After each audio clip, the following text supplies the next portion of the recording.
credo che dovremmo fare un lavoro prima per essere protagonisti, scusate, di azioni che portano a, mi chiamano stasera alla Gran Guardia i sentieri di pace, ma secondo me i sentieri di pace vanno costruiti e percorsi, e non soltanto che alla fine tu dici ci siamo o non ci siamo. Vabbè, ma lo accendo così, poi approfondiremo. Allora, Anna Maria, qui. Grazie.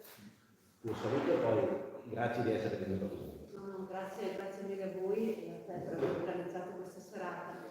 Allora, è vero che io mi occupo tantissimo in regione, lo sapete bene, di sanità, ambiente, però un pensiero come tutti voi su quello che sta succedendo e sul futuro dell'Europa. Allora, io mi sono espresso in varie occasioni solo per la Valle Piano, premesso che non vuol dire arrendersi, per quello che mi riguarda, ma soprattutto vuol dire cercare di attivare quella parte politica di mediazione che deve essere necessaria per trovare una soluzione, quantomeno cercare di trovare una soluzione. Ovviamente capiamo benissimo chi è l'invaso, chi è l'invasore, credo che nessuno possa dire il contrario. Sappiamo anche che forse nel momento iniziale il comportamento è stato bene o male di supportare quella che era una possibile difesa, che altrimenti sarebbe stato difficile e una soluzione diversa, però adesso a distanza di tempo io credo che bisogna veramente cercare di trovare una soluzione e la politica deve fare questo, l'Europa probabilmente dovrà essere anche più forte in questo e questa è una sfida dei futuri parlamentari, perché di fatto insomma dovranno parlare di una difesa comune e dovranno parlare anche di guerra mondiale. Questo sarà il tema più importante, io credo, da affrontare. Io vi ringrazio veramente e l'unica cosa che voglio dire è che la posizione del Partito Democratico in questa fase io credo sia importante. Sono state inserite due persone, che è Tarquinio e Cecilia Strada, che hanno una visione molto chiara su questo. E indipendentemente dal prendere l'una o l'altra posizione, credo che sia importante trovare una mediazione anche all'interno di un partito su idee anche diverse, dove la sintesi è fondamentale. E io credo che la sintesi sia una politica forte che trovi veramente una soluzione importante con la fine della guerra.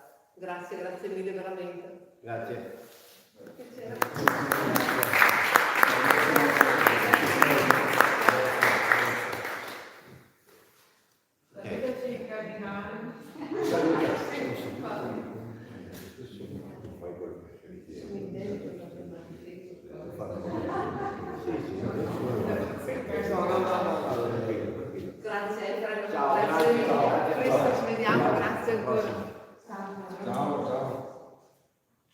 Allora, Stefano, vai tu, no, vai, prego. Assumo questa postura, non per ragione di arroganza, ma per così mi sembra di dialogare meglio, guardando ciascuno negli occhi per un in faccia, insomma, da seduto invece mi sembra più anonimo la platea. Quindi la relazione viene meglio così. Visto che il tema oggi è certamente la situazione geopolitica mondiale, che è fatta di tanti pezzi, ma che si ricollegano in una situazione sostanzialmente caotica e ingovernabile.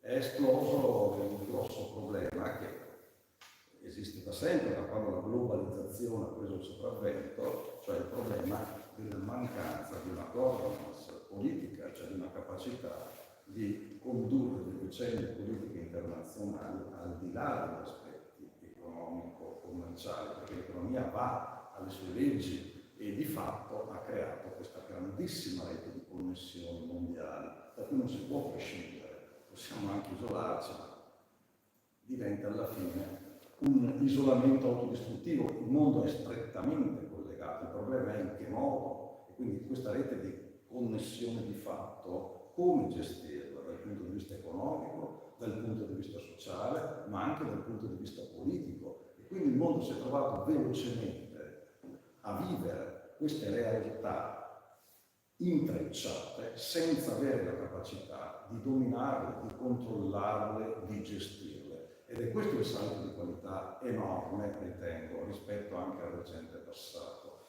Se guardiamo anche a quello che sta succedendo in Europa, insomma, tensioni non sono mancate negli anni della guerra fredda, ma se l'Unione Sovietica invadeva Budapest, Praga, promuoveva i colpi di Stato in Polonia, i fatti di Berlino, comunque erano tutte vicende che rientravano nella sfera di influenza dell'Unione Sovietica. E quindi la NATO rimaneva fuori, l'Occidente, e il conflitto tra Est e Ovest avveniva in Africa, avveniva in Asia, avveniva violentemente in America Latina, ma secondo linee di demarcazione più chiare, ovviamente non assolute, perché nessuno qui può mai avere la certezza assoluta dell'evoluzione degli eventi, ma erano linee più marcate, con dei confini più precisi. C'è stata la crisi missilistica a Cuba, ma comunque in generale in tutte le crisi, da quelle in Medio Oriente, Estremo Oriente, in Africa, in America Latina, si sapeva dove si partiva e probabilmente anche dove si sarebbe arrivati. Oggi non è più così, nel senso che le dinamiche fattuali hanno preso il sopravvento e quindi ci sono dei fatti che iniziano e dove andranno a sfociare. Poi è difficile prevederlo, è difficile avere un'idea generale, perché l'accelerazione è stata notevole anche in relazione a queste enormi interconnessioni. Quello che è successo in Ucraina, insomma, è legato a quello che succede in Estremo Oriente, quello che succede in Medio Oriente è legato in parte a quello che succede in Ucraina, e quindi anche se ci sono ragioni specifiche, forti e importanti, tutto oggi si tiene. Ed è difficile parlare, ad esempio, della guerra in Ucraina prescindendo dalla situazione in Estremo Oriente, Mar Cinese orientale, Mar Cinese meridionale, con il graduale disimpegno degli Stati Uniti in Europa per concentrarsi in Estremo Oriente. E anche quello che avviene in Medio Oriente è collegato a questa politica internazionale, in cui ci sono dei fronti che possono sembrare sfilacciati in alcuni momenti, ma che poi diventano più chiari, ad esempio queste triangolazioni Cina, Russia, Iran, e poi dall'altra parte appunto Stati Uniti e Europa, quindi Stati Uniti che per anni hanno avuto il peso e il ruolo di riuscire a guidare, a condurre la politica internazionale, ponendosi come prima, grande, unica potenza mondiale. C'era chi 30 anni fa parlava di fine della storia, quanti nel 1989, 90, 91, con il crollo dell'Unione Sovietica e l'apparente vittoria netta del capitalismo degli Stati Uniti avrebbero potuto prevedere che 30 anni dopo ci saremmo trovati invece in una situazione molto magmatica, in cui gli Stati Uniti sì sono ancora la prima potenza, ma una prima potenza fortemente incalzata, non tanto dalla Russia quanto dalla Cina, e quindi sono gli Stati Uniti non più di 30 anni fa, ma Stati Uniti che, pur rimanendo la prima potenza, hanno difficoltà di gestione delle dinamiche internazionali, ma che soprattutto vivono una grandissima lacerazione interna, polarizzazione e grande contrapposizione. Se vince Trump in novembre, insomma, quella è un'altra America che vince. Se vince Biden, vince l'altra America. Gli Stati Uniti fino a ieri non erano una potenza polarizzata e così divisa al proprio interno. Oggi sì, gli Stati Uniti, ma anche l'Europa, e quindi viviamo tante dinamiche esterne, ma anche interne, in cui vengono meno molti punti di riferimento, valori, principi che tempo fa erano messi in discussione in maniera diversa e in maniera minoritaria. Minoritaria perché non c'erano queste, pensiamo agli Stati Uniti, la società americana è divisa nettamente in due adesso, 50 e 50, una volta tra Partito Democratico e Partito Repubblicano non c'erano queste grandi differenze. Si pensa alla politica estera, alla politica internazionale, quali erano le differenze tra Partito Democratico e Repubblicano? Minime, oggi sono consistenti, ma è soprattutto la visione generale della società, della politica e della democrazia che è cambiata all'interno di questi schieramenti negli Stati Uniti e anche in Europa. Quindi ci troviamo di fronte a un mondo con grandi e gravi crisi internazionali, interconnesse tra di loro, senza alcuna capacità di regolazione di queste crisi, ma anche con difficoltà di lacerazione, di spaccature interne alle singole società e in particolare alle società occidentali democratiche. In Russia le spaccature interne sono minime, in Cina sono minime, in Iran sono più forti, ma c'è un apparato repressivo enorme che controlla e gestisce. Qui da noi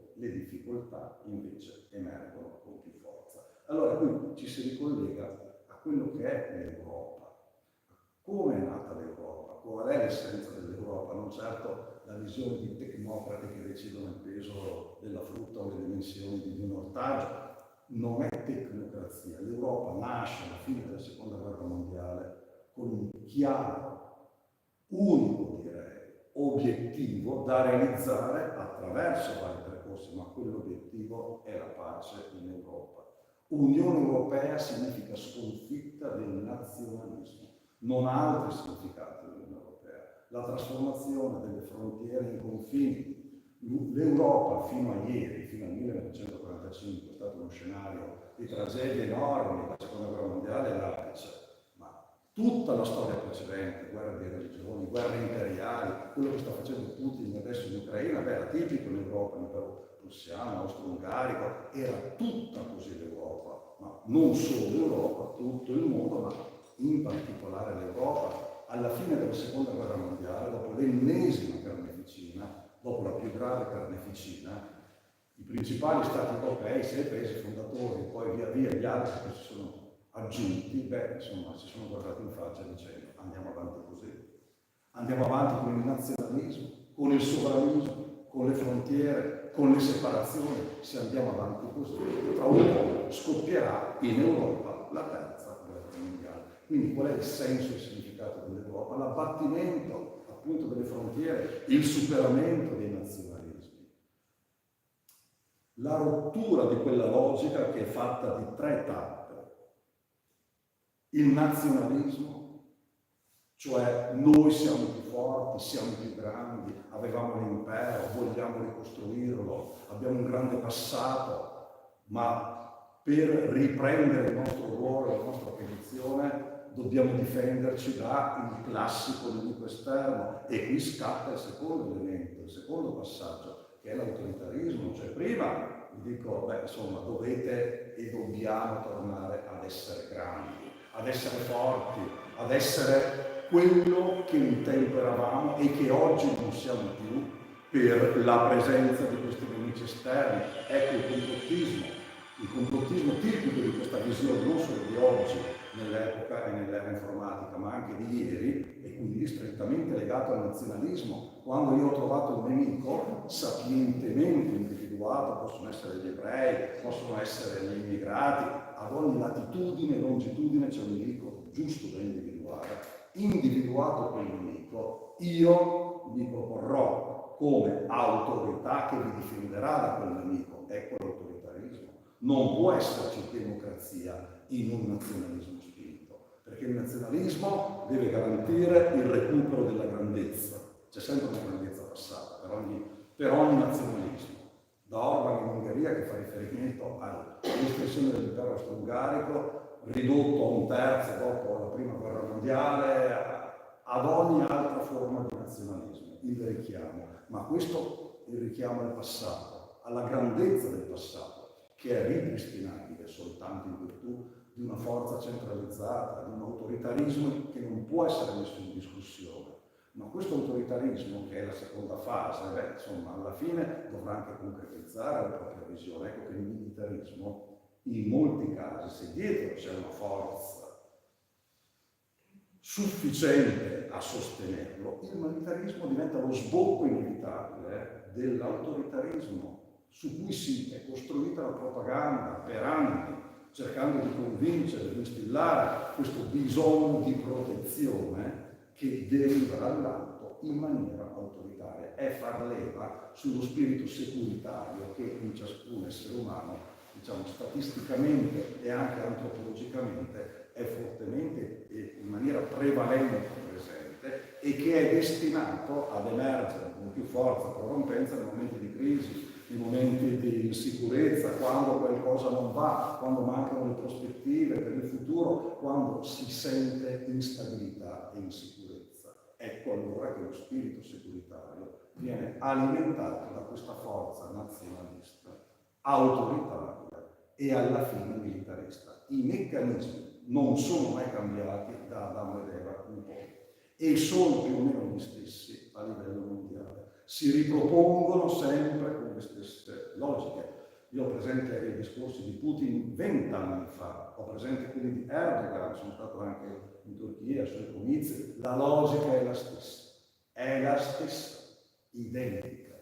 Ad esempio in Russia sono 20 anni ormai che nelle scuole si insegna a montare i Kalashnikov, in cui i programmi sono stati completamente cambiati, in cui la popolazione viene educata sempre, in maniera sempre più intensa, sempre più forte e diretta al militarismo. Questo era 15 anni fa, 20 anni fa, attraverso un processo graduale, lento, ma in cui il modello di riferimento è la parata, è l'organizzazione militare. Mi trovavo a Mosca qualche anno fa, prima dell'invasione ucraina, ed era spettacolare vedere questi gruppi paramilitari che subito si scambiavano per tifosi di squadre di calcio, organizzati, forti, con le magliette, pronti, loro lo dicevano chiaramente, ma ripetendo la logica putiniana che va avanti da anni in maniera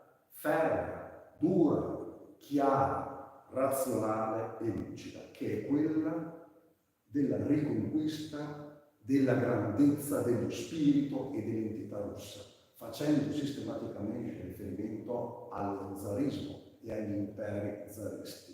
L'Unione Sovietica come estensione territoriale è passata in secondo, terzo, quarto piano, ma è il riferimento all'imperialismo zarista, continuo, martellante, ripetuto.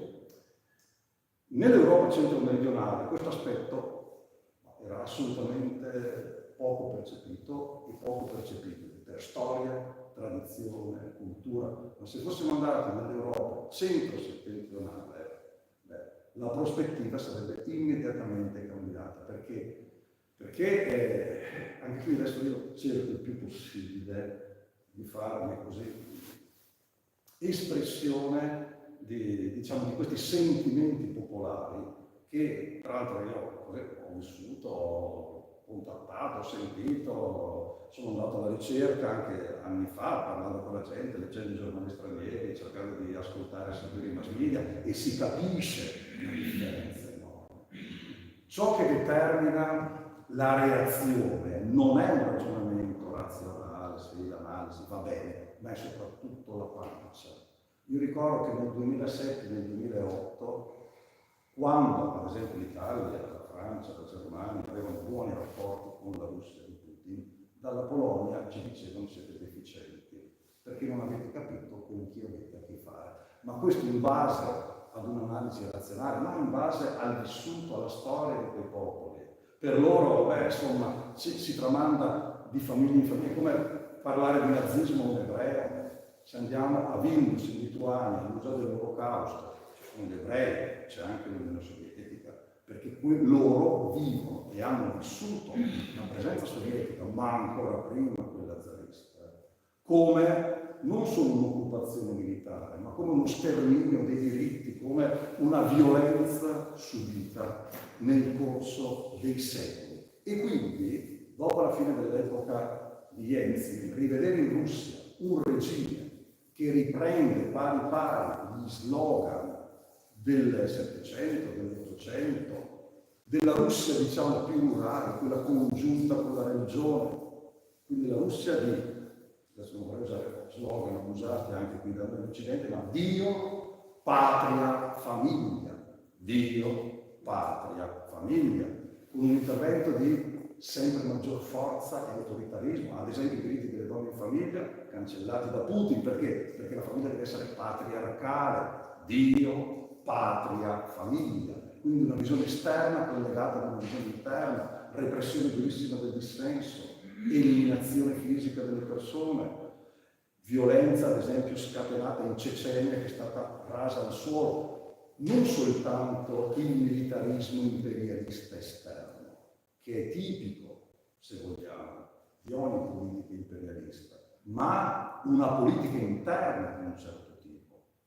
Per capire le cause della guerra nel Donbass in Ucraina, molto più interessante è leggersi la storia russo-putiniana fino al 2014, non dal 2014 in poi. Poi dal 2014 in poi entrano in ballo altre logiche, ma quello che c'è stato prima è assolutamente interessante ed è la preparazione di ciò che è avvenuto dopo.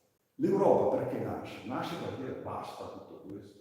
L'Europa degli anni 50, l'Europa che insomma nasce 70 anni fa e che passo dopo passo arriva ai nostri giorni, è quella che dice basta l'impero napoleonico, basta l'impero austro-ungarico, basta gli imperi zaristi, basta all'impero nazista, il Terzo Reich. È l'Europa in cui si devono creare delle libertà di circolazione, ma non solo dei capitali, delle merci, come nei mercati americani, NAFTA, Mercosur, ma delle persone, quindi la libera circolazione dei lavoratori, la libera circolazione delle persone, che possono andare in un qualunque paese dell'Unione Europea con gli stessi diritti degli abitanti di quel paese. Se noi andiamo in Germania, ci trasferiamo in Germania, potrebbe essere la Francia, la Spagna, il Portogallo, la Lituania, in uno qualunque dei 27 paesi membri dell'Unione Europea, secondo le legislazioni nazionali, ma prendiamo ad esempio la Germania, dopo 5 anni abbiamo gli stessi diritti sociali dei tedeschi.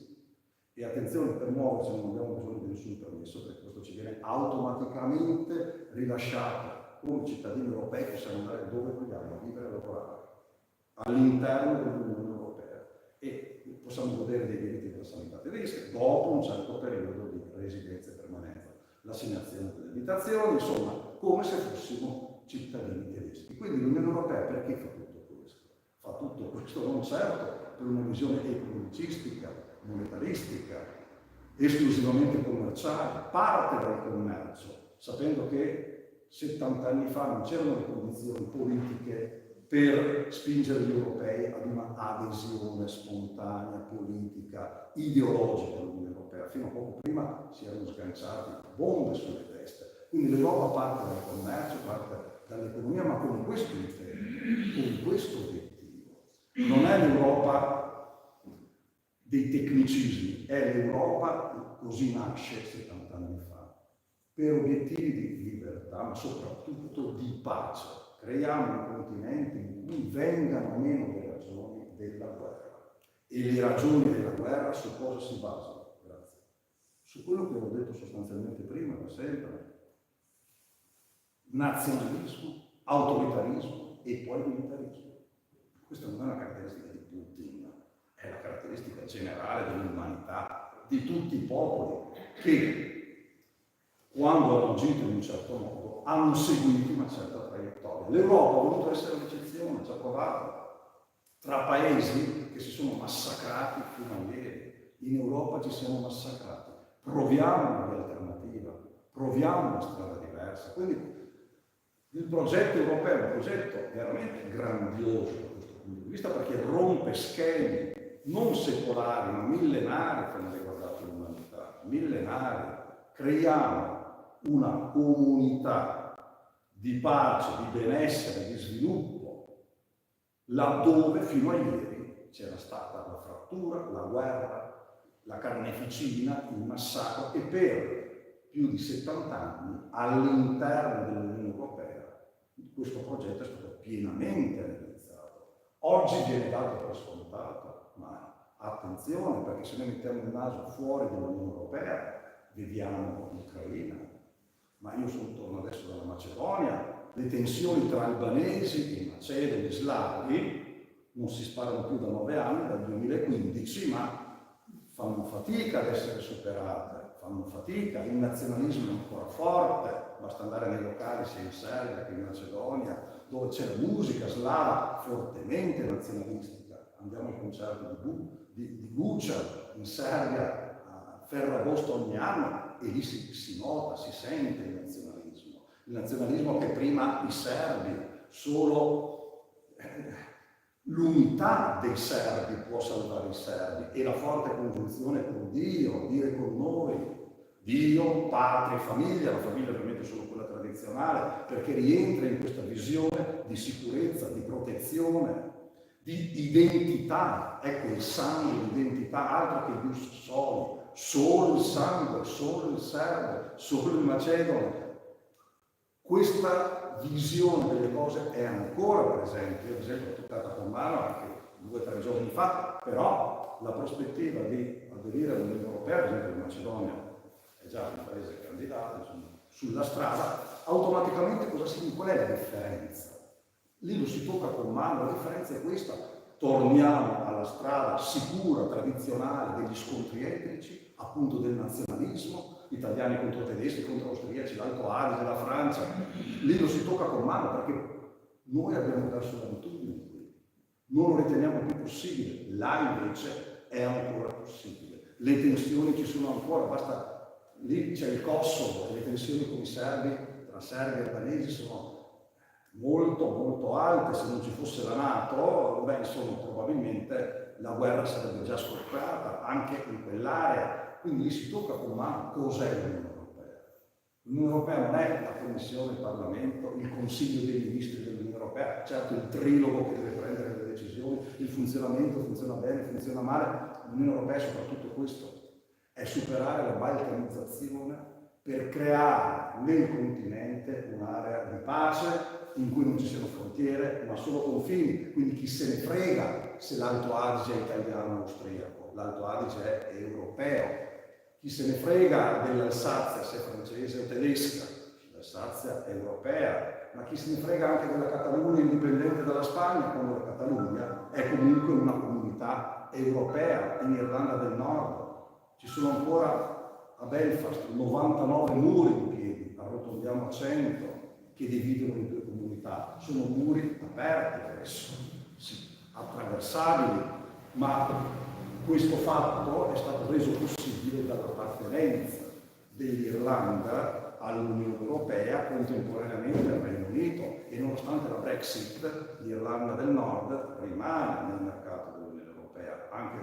la Gran Bretagna, anche Londra l'ha capito. Se qui ripristiniamo i confini, le frontiere, Dublino-Belfast 150 km, negli anni dei Troubles, quindi della guerra civile, insomma, fermarono anche le ambulanze al confine. Quindi per passare da una parte all'altra, ad esempio a Dublino c'era un reparto di cardiologia molto più avanzato che a Belfast, e per andare, se avevi un infarto a Belfast, morivi, non arrivavi a Dublino perché venivi bloccato dalla frontiera.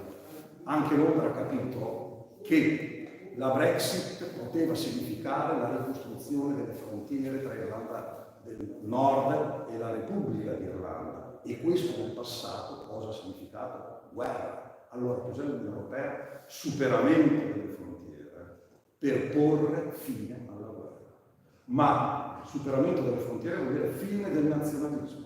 Frontiere e nazionalismo sono sostanzialmente la stessa cosa. E allora se vogliamo andare alle origini, alla radice dell'Unione Europea, cos'è? La risposta è questa. L'Unione Europea è il superamento del nazionalismo e delle frontiere. E quando non c'è più un nazionalismo e non ci sono più frontiere, anche la guerra, certo la guerra fa parte del destino dell'umanità, quindi è difficile superare completamente il problema o comunque eradicarlo, però certamente l'Unione Europea ne è la prova. Dalla fine della Seconda Guerra Mondiale nell'Unione Europea non c'è stata più nessuna guerra. Io non so cosa sarebbe capitato nei paesi che oggi formano l'Unione Europea se non ci fosse stata l'Unione Europea. Però gli esempi fuori li vediamo, li abbiamo visti nella ex Jugoslavia, dal 1991 al 2001, 10 anni di guerra, Croazia, Bosnia, Kosovo, Macedonia, 10 anni, ma lo vediamo adesso in Ucraina. Vediamo le tensioni enormi in Transnistria, vediamo le tensioni in Moldova, vediamo tutto quello che significa Europa fuori dell'Unione Europea, perché non è scontato e automatico che l'Alto Adige sarebbe rimasto così pacifico, che l'Alsazia sarebbe stata pacifica, insomma che non sarebbero riesplose tutte le tensioni che vediamo in Europa fuori dall'Unione Europea, anche dentro l'Unione Europea. Quindi la vocazione dell'Europa è certo, è la pace in Europa, ma automaticamente l'Europa potrebbe essere un protagonista di pace anche a livello mondiale. E qui veniamo all'impossibilità odierna, perché l'Europa non può essere protagonista di pace, perché l'Europa politicamente ancora non esiste. L'Unione Europea ha fatto passi avanti enormi dal punto di vista dell'integrazione economica, commerciale, monetaria, ma politicamente non ci siamo. Per una qualunque decisione politica è necessaria l'unanimità. Le decisioni a livello europeo vengono prese con 3 maggioranze. O una maggioranza qualificata del 55% dei paesi che rappresentano il 65% dell'intera popolazione, 450 milioni di abitanti, se la legge parte dalla Commissione europea. Se invece la legge non parte dalla Commissione europea, ad esempio del Parlamento, allora è necessaria una maggioranza qualificata del 65% dei paesi, scusate, del 72% dei paesi, che rappresentano sempre il 65% della popolazione, quindi dal 55 al 72%. Ma per le questioni più importanti, ad esempio quelle della pace, della guerra, della politica estera, è necessaria l'unanimità, come per le politiche di bilancio. Come fa una moneta unica ad essere forte, presente nei mercati internazionali senza una politica fiscale comune? Ma per la politica di bilancio europea è necessaria l'unanimità, esattamente come per la politica estera. Nemmeno quella seconda maggioranza iperqualificata, 72% dei paesi che rappresentano il 65% della popolazione. No, neanche quella, l'unanimità. Se e laddove è necessaria l'unanimità, un organismo cessa di essere unitario, federale, cioè l'Europa cessa di essere Stati Uniti d'Europa per diventare un'organizzazione internazionale. Avete mai notato l'efficacia dell'ONU nel prendere decisioni? L'ONU, ma è ovvio, è un'organizzazione internazionale che rappresenta interessi contrapposti. Nello statuto dell'ONU è prevista anche la dotazione di un esercito autonomo. L'ONU non l'ha mai voluto dal 1945 in poi. Sono sempre prestiti dei singoli paesi che affidano il comando delle operazioni militari o all'ONU stessa, si parla di caschi blu, oppure il comando rimane all'interno dei paesi che hanno prestato i militari. Allora non si parla neanche di caschi blu, ma l'ONU politicamente, poi insomma, Consiglio di sicurezza, c'è il diritto di veto, non si arriva mai a nessuna conclusione, ma non è una deficienza specifica dell'ONU. Il meccanismo si ripercuote anche nell'Unione Europea, certo che non è così eterogenea come l'ONU, ovviamente, quindi ha delle chance maggiori, ma finché nella politica estera è necessaria l'unanimità per una qualunque decisione, come il Lussemburgo che dice mi dispiace, oppure Orban che dice, è chiaro che l'Unione Europea politicamente sarà sempre necessariamente, inevitabilmente, obiettivamente ad essere politicamente poco influente, poco presente, sostanzialmente inconsistente. E quindi la riforma dei meccanismi decisionali, delle procedure decisionali a livello europeo è un passo fondamentale, imprescindibile per dotare l'Unione Europea di quelle capacità, di quella forza politica proiettata anche all'esterno, non solo all'interno, perché la pace in Europa si è realizzata superando i nazionalismi e le frontiere, ma non è sufficiente all'esterno.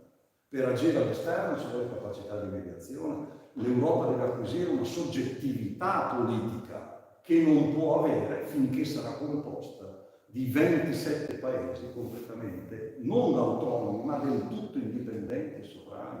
Quindi qual è il grande nemico dell'Europa oggi?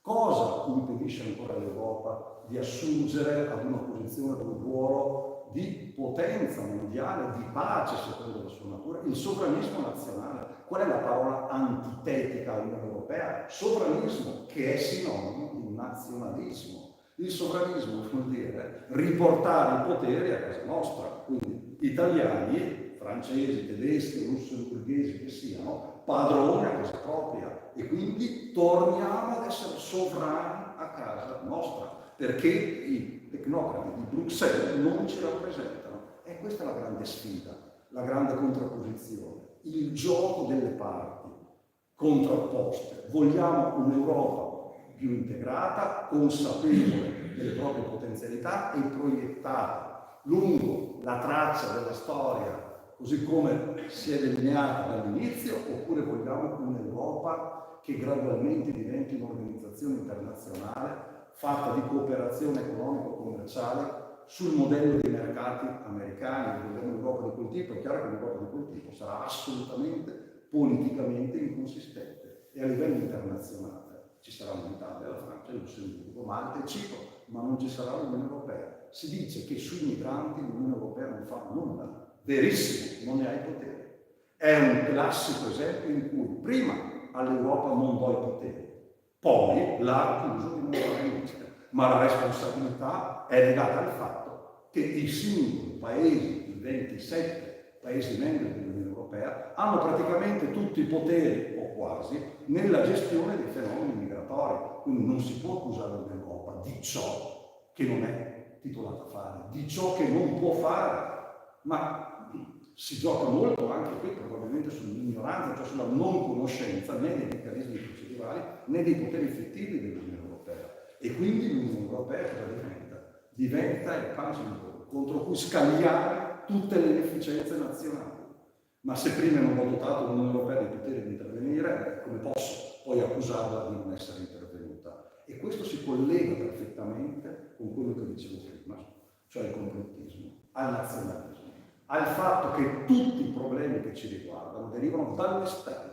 Noi saremo i più grandi, non importa se italiani, francesi, tedeschi, la narrazione è identica. Saremo i più grandi, saremo i più forti, se solo evitassimo di essere condizionati, vincolati, oppressi dall'esterno, da qualcuno che fa i propri interessi contro i nostri interessi. E così, per tornare grandi e forti, riappropriamoci della nostra sovranità. Diventiamo quello che siamo destinati o che saremmo destinati ad essere se solo avessimo il coraggio di riprenderci i nostri poteri e la nostra forza. Ecco il nazionalismo, ecco il sovranismo, che sono i concetti più forti e pregnanti di contrapposizione all'Unione Europea.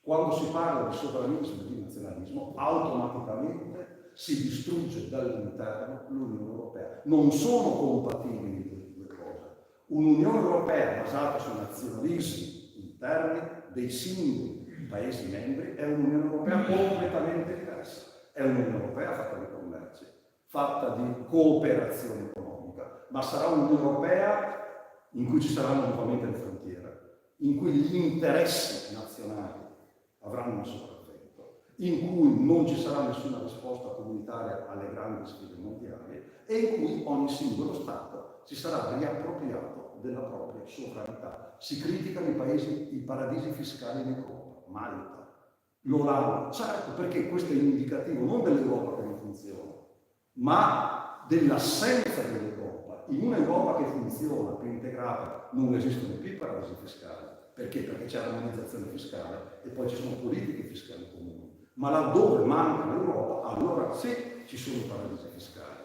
Perché i paradisi fiscali sono espressione degli interessi e dei nazionalismi particolari. Quindi andiamo contro i paradisi fiscali che penalizzano ad esempio l'economia italiana. La risposta qual è? Distruggiamo l'Europa, perché i paradisi fiscali si moltiplicheranno, aumenteranno di 10, 20, 100 volte perché non ci sarà più nessun controllo. Il fatto che esistano i paradisi fiscali è un'ulteriore prova della debolezza di Europa, quindi della mancanza di Europa, non di quell'Europa opprimente ed eccessiva che fa gli interessi di pochi contro l'interesse dei tanti. È l'assenza di Europa che produce questi risultati e quindi la narrazione andrebbe completamente invertita. Ovviamente le scelte sono libere. In quale Europa vogliamo vivere? In che tipo di Europa? Però qui, come dicevi tu prima, schierarsi, non è questione di schierarsi politicamente. C'è innanzitutto uno schieramento ontologico, chiaro, evidente, concettuale. Poi ci schiereremo politicamente in base alle scelte di ciascuno. Ma il bivio è questo: più Europa oppure non Europa, un'Europa completamente diversa.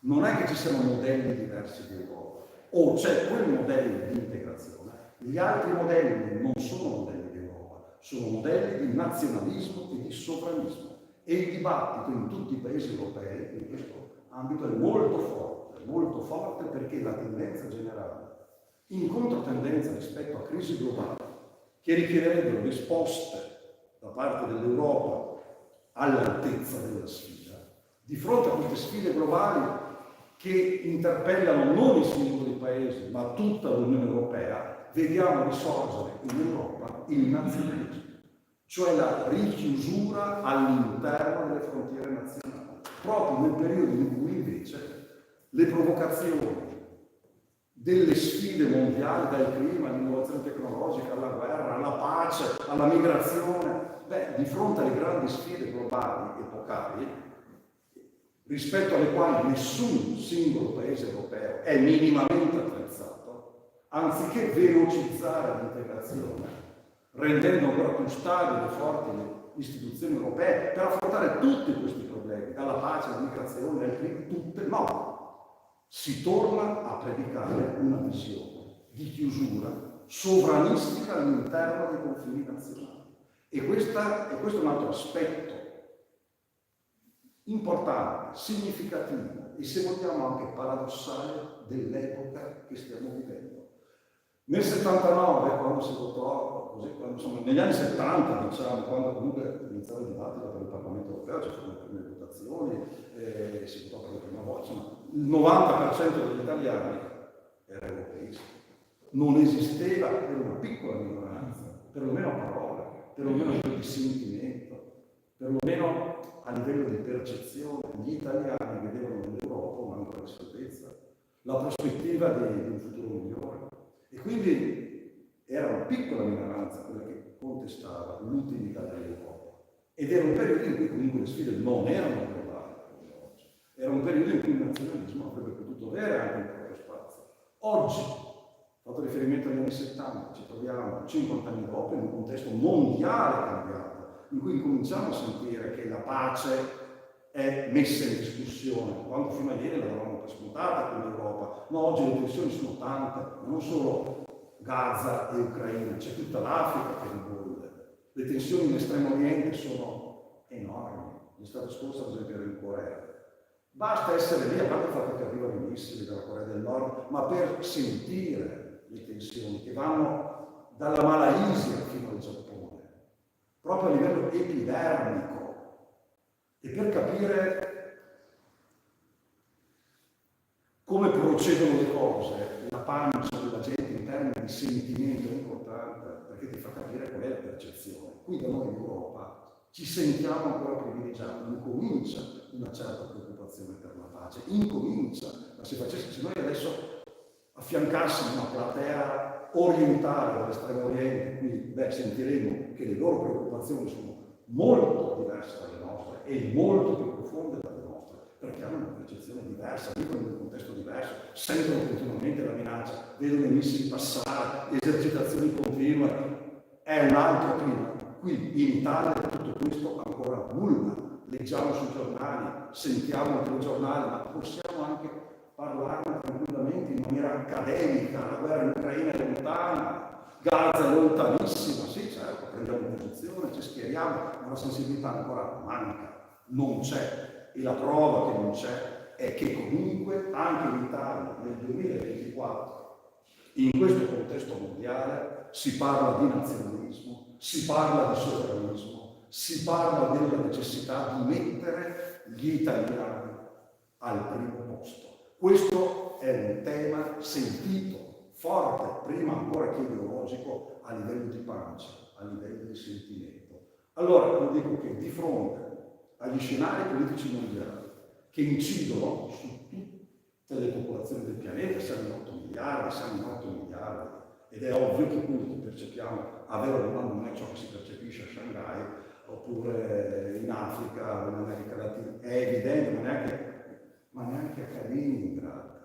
Facciamo una gita ad Anzica, siamo a 150 km da Kaliningrad, lì la Russia viene vista come un terrore, un po' come gli ebrei che devono vedere, non nel 1933 perché non è votato Hitler, ma insomma dopo Hitler c'è il terrore, perché lì vuol dire invasione, vuol dire guerra, vuol dire, infatti la Polonia sta investendo tantissimo nell'italiano, siamo al 4% del PIL, il paese che si sta riarmando di più in Europa. Ma pensiamo che queste siano decisioni dall'alto, imposte dall'America, oppure no. Sono decisioni fortemente sentite a livello popolare. internazionale, perché c'è il terrore della guerra prima ancora della Russia, per sottolineare quanto i sentimenti siano importanti, quanto siano importanti. In Ucraina, dove la popolazione sotto i bombardamenti non è che se ne parli, non è dialettica, non è disposizione, sono sotto i bombardamenti quotidiani. La guerra è micidiale, non è una parola, ed è uguale in tutto il mondo, Gaza, Ucraina. Sotto questi bombardamenti micidiali vuol dire morte, ma vuol dire soprattutto mancanza di elettricità, vuol dire fame, mancanza di lavoro, vuol dire che siamo qui a parlare adesso, tra mezz'ora potremmo non esserci più. Eppure, in questo contesto terribile, finora, ho notato una determinazione fortissima nella popolazione.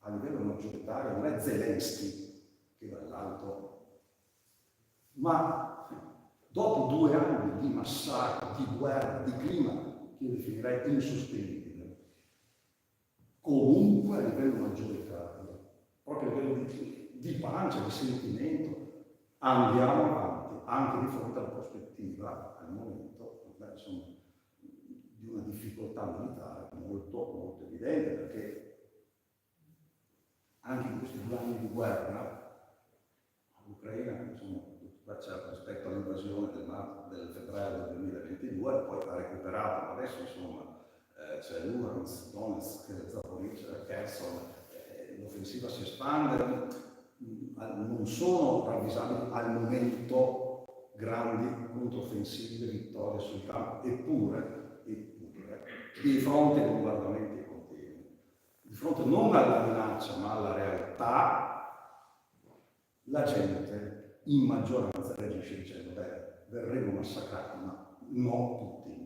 In Polonia è dal 2015 che i giovani si arruolano volontariamente in brigata, poi mi colpiva 10 anni fa quando per la prima volta venni a conoscenza, provai ad indagare anche attraverso contatti e la risposta da 10 anni fa era che c'è il terrore di Putin che fermeremo solo con le armi.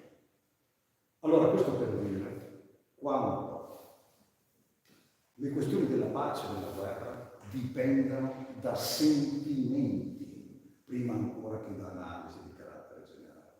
Dove c'è la paura, dove c'è il terrore, ma dall'altra parte dove c'è il nazionalismo, la reazione è di un certo tipo. Ma se vogliamo passare dai sentimenti alla ragione e conferire all'Unione Europea un ruolo di maggiore protagonista a livello non solo europeo ma internazionale, per promuovere iniziative efficaci di pace, perché l'Unione Europea, lo dicevo, nasce per questo, non ha altri fini, non è il Fondo Monetario Internazionale dell'Unione Europea, anche se ha strangolato la Grecia.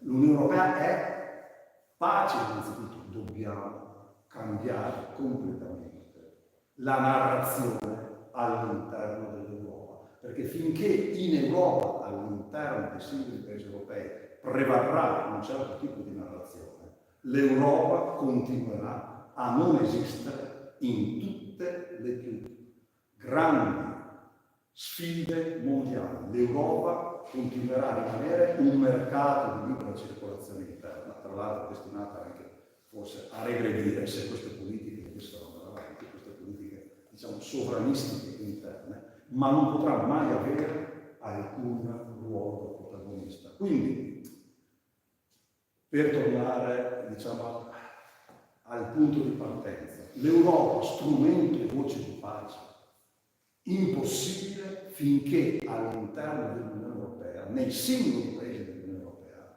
prevarranno narrazioni nazionalistiche, narrazioni identitarie e quindi alla fine anche narrazioni, queste per fortuna ancora non prevalenti, ma autoritarie, però le narrazioni nazionalistiche e identitarie, se non sono prevalenti nell'Unione Europea, ci andiamo vicini. In Francia, lo vedremo tra un mese, ma probabilmente il primo partito sarà quello di Marine Le Pen, probabilmente, che non è l'unica, ma se andiamo in Belgio, il blocco fiammingo, qui siamo di fronte a una destra ma lasciamo stare a destra, a sinistra, siamo di fronte al nazionalismo, al sovranismo, allo spirito identitario, Dio, patria, famiglia e sangue. In Germania AfD, dichiaratamente neonazista o filonazista in molti suoi componenti, magari qualcuno non ha il coraggio di dirlo, ma certamente lo pensa, viene dato come secondo partito e probabilmente il primo partito nella Germania, nell'ex DDR. Potrei continuare la carrellata. Orban in Ungheria ha oggettivamente, senza brogli elettorali, il consenso del 65% della popolazione in virtù di questa narrazione nazionalistica, sovranistica, identitaria, il sangue, il complotto. Quindi, quale Europa vogliamo? In quale direzione vogliamo andare? Saranno i cittadini europei a decidere, ma attenzione, perché alla base, il fulcro, l'elemento fondamentale è proprio questo, il tipo di narrazione a cui aderiamo. E questa narrazione è prepolitica, è una narrazione di carattere sentimentale verso la quale siamo portati diretti, non in base a grandi elucubrazioni, a grandi discorsi, a grandi riflessioni, ma in base a quelli che sono i sentimenti più forti che dominano la nostra esistenza. E se il sentimento più forte sarà la paura, non basterà alcun discorso o alcuna contrapposizione. Bisogna vincere la paura, bisogna vincere lo spirito securitario per riprendere i valori costitutivi e fondativi dell'Unione Europea. Quindi io mi fermo.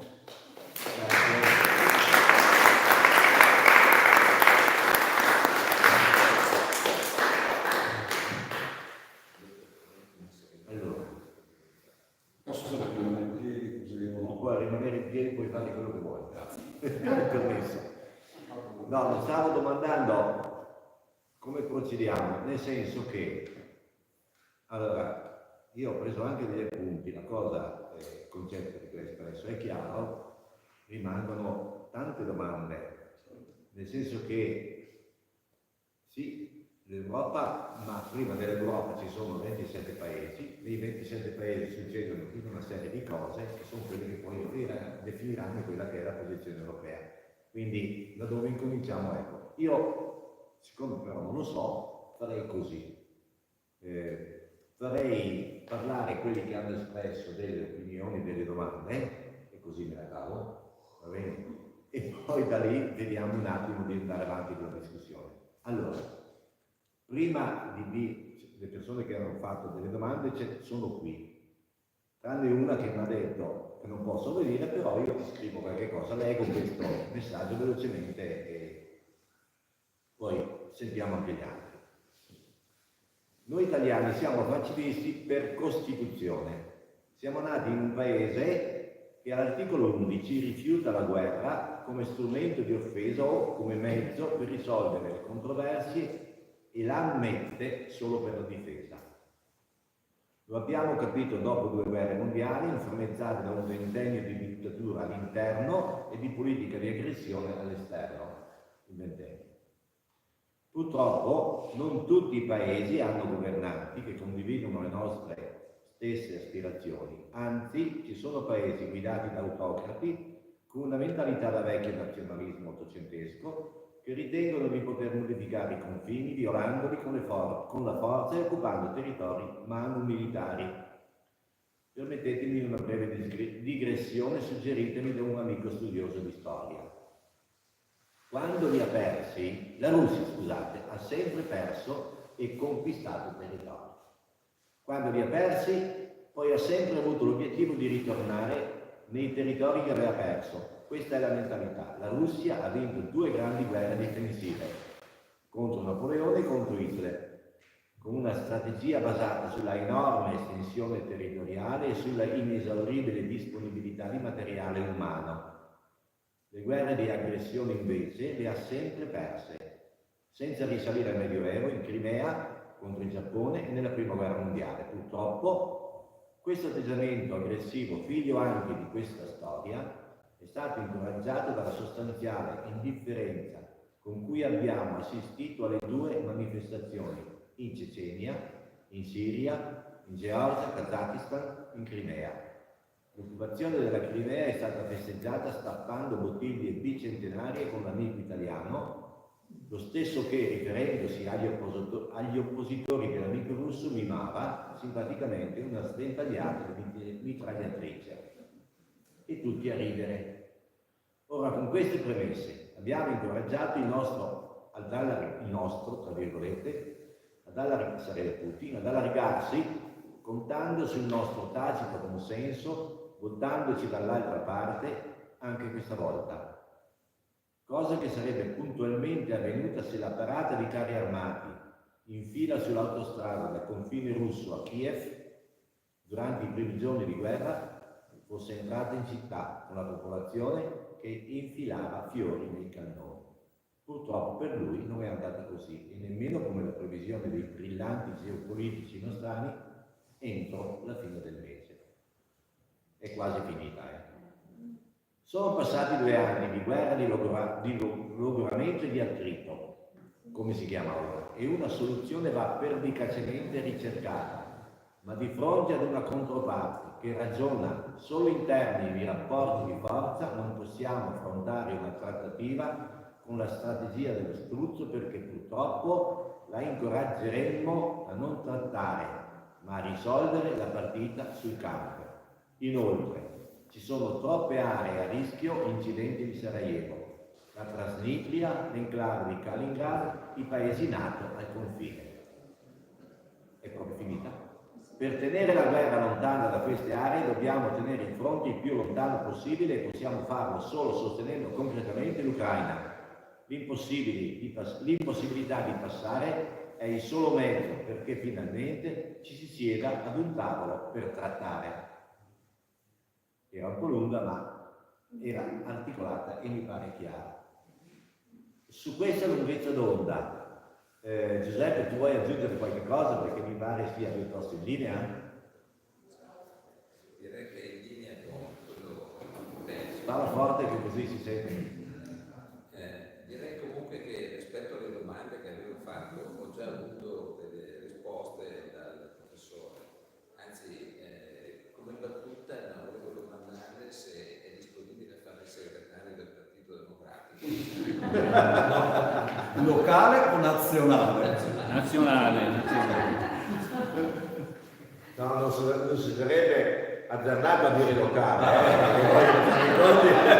No, nazionale. in ogni caso, una delle mie domande era relativa al fatto che si sente parlare di pace e per noi che viviamo in pace è facile. Se sei sotto le bombe non è così facile. Tuttavia, queste parole di pace usano il concreto, cioè voglio dire quali sono le proposte concrete. L'unica che ho sentito in realtà è quella di Papa Francesco che ha proposto di alzare la bandiera bianca. Allora la domanda di conseguenza è: per avere la pace bisogna alzare la bandiera bianca? Sì, se vuoi rispondere, sì, ma io direi che no, dialoga pure, dopo abbiamo tempo per altri interventi. Il problema più consistente della pace. Qui siamo di fronte a situazioni molto concrete e la pace io penso che sia l'obiettivo fondamentale non solo dell'Italia, ma dell'umanità, anche perché oggi abbiamo strumenti di istruzione micidiali e quindi non avere la pace nel XXI secolo non è come non aver avuto la pace nel passato. Oggi rischiamo e non diamo per scontato che le armi nucleari non verranno mai usate. L'essere umano ritengo che sia prevalentemente irrazionale e che la pancia sia l'elemento fondamentale. Quindi parlare di pace oggi può essere una questione di sopravvivenza dell'umanità e non più una scelta politica di carattere ideale semplicemente. Detto questo, pace non può essere semplicemente uno slogan. Andiamo, sacrifichiamoci, immoliamoci, perché oggi la risposta, io penso, per quello che riguarda, non so, la guerra in Ucraina, ma poi ogni situazione, diciamo, a sé stante, perché se parlassimo di Gaza, Medio Oriente, avremmo delle spiegazioni, delle diciamo, situazioni diverse da inquadrare e da spiegare, ma rimaniamo in Ucraina. In Ucraina, se il problema fosse il Donbass come l'Alto Adige, e quindi facciamo un passo indietro, l'Unione Sovietica è un paese sterminato, come lo è anche la Russia. Oggi la Russia da sola è il doppio degli Stati Uniti, il doppio della Cina come estensione. Quindi il fatto che Putin si sente circondato con un paese così esteso, cioè 17 milioni di chilometri quadrati, il centro dell'Europa geografico è Minsk, la capitale della Bielorussia. La Russia parte lì per arrivare in Giappone, quindi abbraccia l'Europa, tutta l'Asia, è chiaro che un'estensione del genere ti espone anche a qualche contatto indesiderato. No? Il problema, ripeto, se fosse soltanto di carattere nazionale, cioè si disgrega l'Unione Sovietica, e quando si disgrega un impero, ci sono molti cittadini di quell'impero che improvvisamente si trovano a vivere all'estero. Quindi russi che vivono in Uzbekistan, in Kazakistan, in Turkmenistan, in Transnistria, Moldova, Lituania, Lettonia, Estonia, tutte ex repubbliche sovietiche, dove prima questi cittadini russi erano cittadini sovietici, quindi a casa propria, e che improvvisamente si trovano stranieri all'estero. Perché l'Unione Sovietica si disgrega. È la notte di Natale del 1991. In Ucraina la stessa cosa. L'Ucraina, che è storicamente la culla della civiltà russa, parlando della Rus di Kiev, quindi nasce lì la civiltà russa, e che è un paese insomma, vicino alla Russia per lingua. Prima dello scoppio della guerra il russo era la lingua veicolare in Ucraina, è una lingua slava, l'ucraino è simile al russo, si capiscono, la stessa religione, insomma storia difficile ma vissuta insieme dagli imperi zaristi durante l'Unione Sovietica, in una posizione però di sottomissione con l'Ucraina nei confronti della Russia. Non è mai stato un impero che garantisse parità di diritti a tutte le minoranze, quindi gli ucraini non hanno nella maggioranza mai vissuto bene questa sottomissione, ma di fatto una vicinanza molto forte con la Russia, per motivi storici, etnici, religiosi, linguistici. Cosa succede? Che nel 1991, dopo che si disgrega l'Unione Sovietica, in Ucraina rimangono a vivere molti russi, come in tutte le altre ex repubbliche sovietiche, quanti erano, diciamo tra il 15 e il 20%. E quindi sono questi russi che vivono in Ucraina in parte si trovano improvvisamente all'estero. Ecco quindi che Putin da Mosca agisce per difendere le minoranze russe disperse in questo vasto territorio ex sovietico, che ovviamente, trovandosi improvvisamente all'estero, non hanno più gli stessi diritti di prima, non solo, ma in qualche caso potrebbero essere anche esposte a ritorsioni per quello che queste minoranze russe disperse nell'ex Unione Sovietica hanno rappresentato nel passato. E quindi ecco che Putin interviene a difesa di queste minoranze. Vedi il Donbass. Se fosse così, una mediazione sarebbe più facile possibile, perché è come se l'Austria aggredisse l'Alto Adige per difendere le altoatesine, risolvere le dispute territoriali di confini nei territori dove vivono le minoranze russe. Probabilmente Putin potrebbe ritenersi soddisfatto. Quindi il Donbass, che è un territorio diventato ucraino, ma prima sovietico, nel quale vivevano fino al 2022, viveva una maggioranza russa, russofona, adesso torna alla Russia. Il resto dell'Ucraina viene accettato come Stato indipendente a tutti gli effetti, indipendente vuol dire che può muoversi come vuole, e il problema in questi termini forse potrebbe anche essere risolto. Del resto, quando sono state le dispute territoriali nel passato, la novità è l'Unione Europea che rappresenta la novità, ma nel passato questi erano i conflitti. guardiamo l'Italia, insomma, Trieste, Alto Adige, Nizza. L'Europa è questa storia, l'Europa è il frutto di questa storia, di queste violazioni, di queste violazioni di confini. E poi, dopo le operazioni militari, col nemico comunque bisogna parlare, bisogna arrivare ad un compromesso che facciamo, la guerra eterna. Se fosse così, sarebbe una cosa. Alzare bandiera bianca in quel contesto significa mediazione, non significa mai ovviamente, non è solo qui fai di me quello che vuoi, però sarebbe mediazione. Il discorso cambia, e di questo io penso bisogna tenere conto in maniera forte e sostanziale, se la ragione e la logica non è questa. E per, io penso, capire bene qual è la logica sottostante, bisogna andare indietro al 2005, 2006, 2008, 2010. Se noi, per spiegare l'aggressione in Ucraina, partiamo dal 2022 o anche dal 2014, io penso non ci siamo. E adesso qui entriamo in un altro ambito del possibile, cioè il regime di Putin. Che regime è? Usiamo parole. È un regime fascista. Fascista all'ennesima potenza. Non è quel regime semplicemente autoritario che agisce per difendere le proprie minoranze nel Donbass. Andiamo prima, prescindiamo dalla guerra nel Donbass e guardiamo la guerra interna della Russia. Beh, io insomma, se noi andiamo a vedere cosa è successo dopo la presa del potere di Putin va al potere nel 99 come primo ministro. Nella primavera del 2000 viene eletto per la prima volta presidente con il 52% dei voti. Lui ha bisogno della guerra per creare il consenso. Ne ha bisogno. Le ultime elezioni l'87% è una farsa, ma io penso che comunque la maggioranza dei russi sia con percentuali non bulgare ma elevate. Sono scappati 500.000 giovani nelle grandi città della Russia, la guerra non è sentita bene, ma la stragrande maggioranza dei 140 milioni di russi appoggia la guerra, ma l'appoggia perché, e quindi appoggia anche Putin, perché Putin è stato abile nella narrazione militarista, ma di controllo fascista della propria comunità, del proprio territorio. Cosa vuol dire?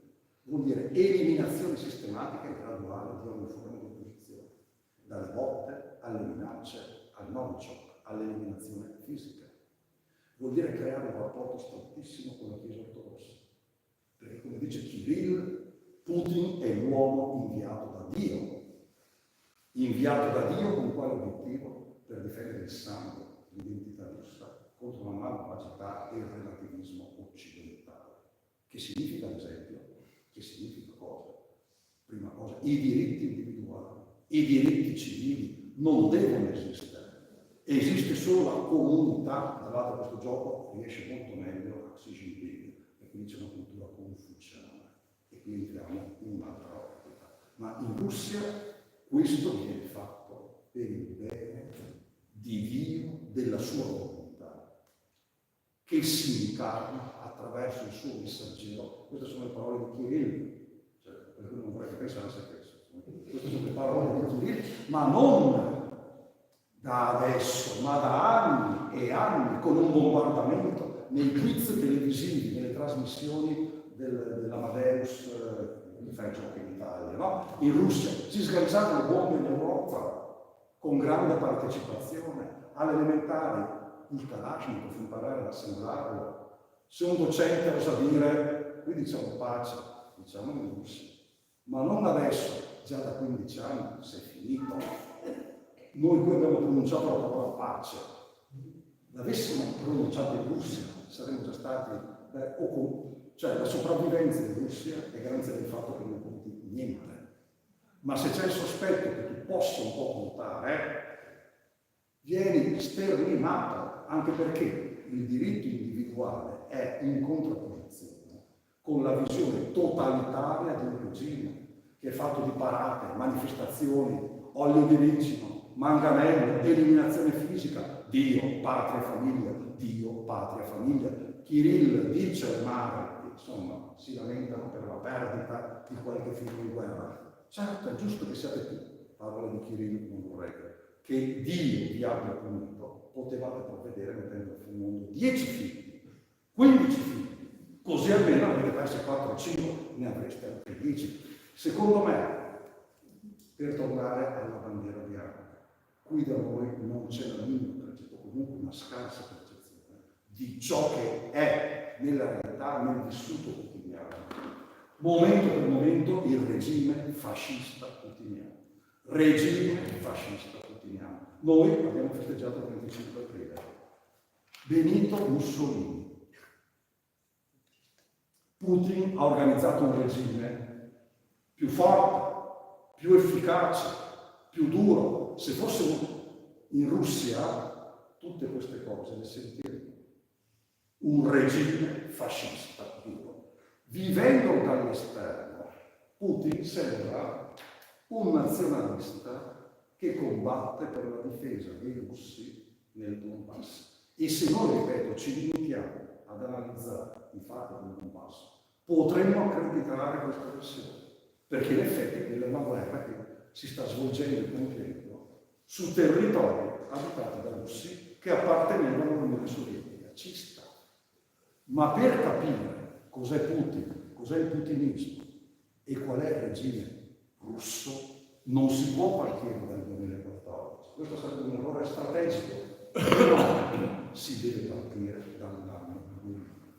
In Cecenia Putin ha vinto la guerra sterminando i ceceni, sterminandoli. Ecco perché gli attentati, l'altro che organizzato in Ucraina, come mi sembra ridicolo, l'ultimo attentato che c'è stato a Mosca. Il jihadismo internazionale vede nella Russia un nemico più grande dell'Occidente e del Stato americano. Se noi andiamo nel Caucaso, Dagestan, Inguscezia, Cecenia, e giriamo nei vicoli delle città e dei paesi, sentiamo qual è l'ammirazione per Putin per tutto ciò che ha fatto. Putin viene visto come uno sterminatore sostanzialmente.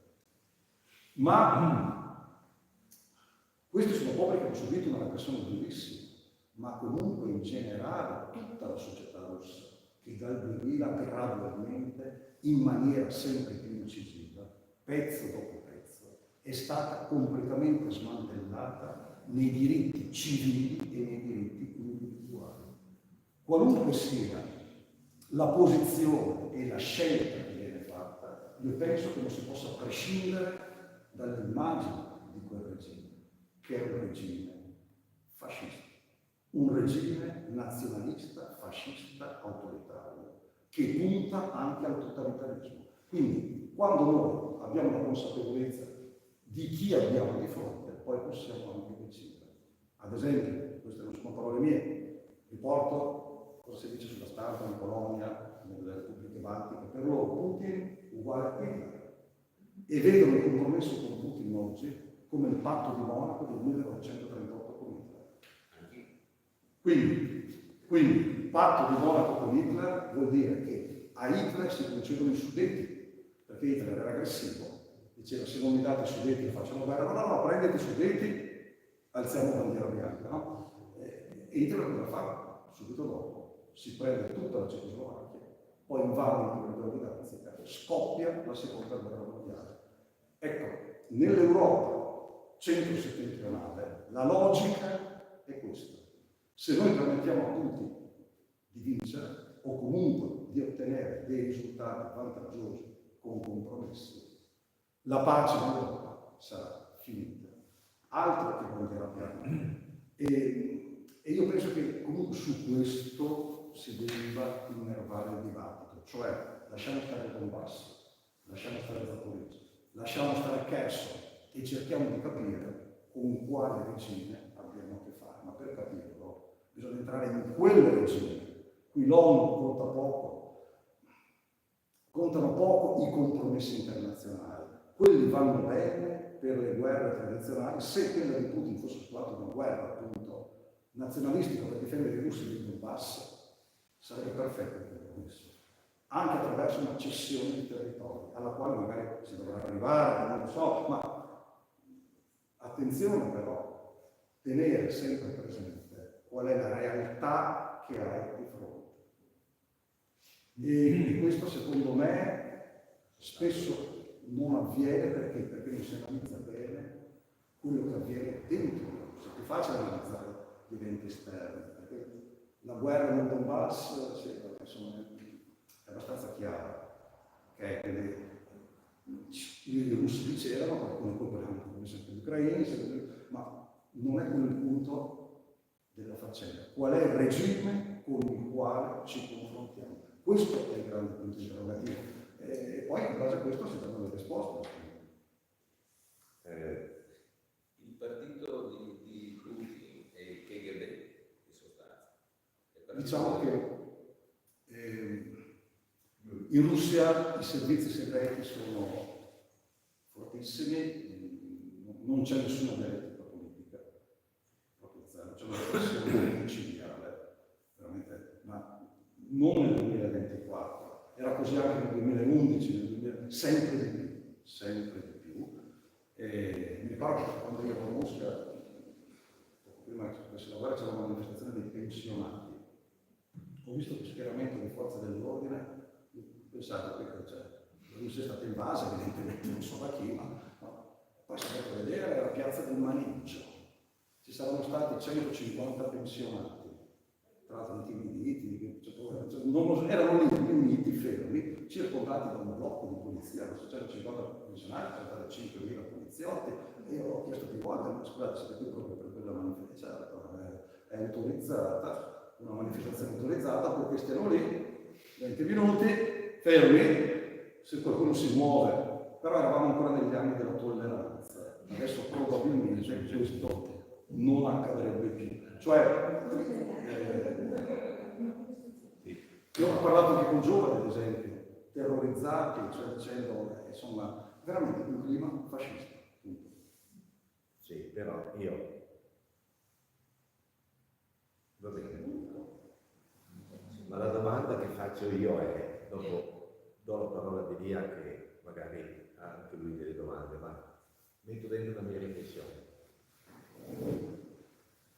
Sia come sia, lo sappiamo poco, lo sappiamo meglio, ma è quella cosa lì. Ma è comunque con quella cosa lì che noi, come Stati, come Unione Europea, ci dobbiamo confrontare, perché l'esito comunque da perseguire non può che essere una tregua che porti alla pace, insomma un accordo. La domanda che faccio io è non tanto come sono loro, perché do per scontato che sia così, ma è noi come Unione Europea che cosa abbiamo fatto. È vero che noi siamo involucrati nel fatto che ci vuole l'unanimità per prendere delle posizioni, ma supponiamo che non ci sia questo vincolo. L'Unione Europea avrebbe qualche proposta da fare, pur sapendo che è così, perché Hitler era Hitler, è certo, ma probabilmente, lo dico forse, io non sono uno storico, siamo arrivati lì anche perché sono stati commessi degli errori e delle omissioni prima. Noi, come Unione Europea, dopo che abbiamo fatto quello che abbiamo fatto, abbiamo dato le armi, poi ne abbiamo date poche, poi adesso le stiamo ridando con gli Stati Uniti, insomma un po' avanti vieni, poi abbiamo fatto delle sanzioni, ma quali azioni abbiamo messo in campo per tentare di trovare una soluzione, per parlare, perché con lui comunque bisogna parlarci. La mia domanda è, comunque con quello lì bisogna parlarci. Tu come Unione Europea, con i problemi che hai, ma comunque devi farci i conti. Li facciamo soltanto, perché la roba è così, li facciamo soltanto mandando armi, oppure non al posto di, anche magari contemporaneamente mettendo in piedi. Insomma, l'unica cosa che si è visto negli ultimi tempi è stato un cardinale che è andato lì in giro per i paesi dell'est a cercare di parlare con qualcuno. Ma abbiamo visto l'Unione Europea che ha fatto qualche cosa. Faccio la domanda, non è retorica. L'Unione Europea ha fatto passi veri per tentare qualche cosa? Questa è la domanda che mi faccio io. Perché comunque questo bisogna fare. O abbiamo soltanto la Chiesa che dice alzate la bandiera bianca, credo anche in modo frainteso, insomma, e che manda un cardinale di qua e di là, e noi stiamo lì a guardare per dire, vedi, tanto non è anche ricevuto, più tutti così, e ci fermiamo lì, oppure facciamo dell'altro. Volevi aggiungere qualcosa di che lui aveva fatto?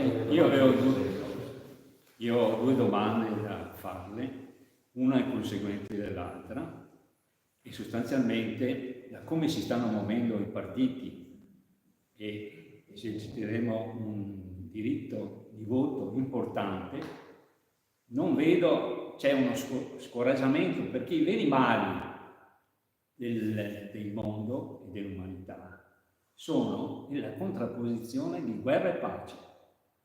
E se si parla di guerra è perché ci sono armamenti, perché l'economia mondiale è basata essenzialmente sulla produzione di armi. Quindi la prima domanda è quella della funzione della NATO in Europa.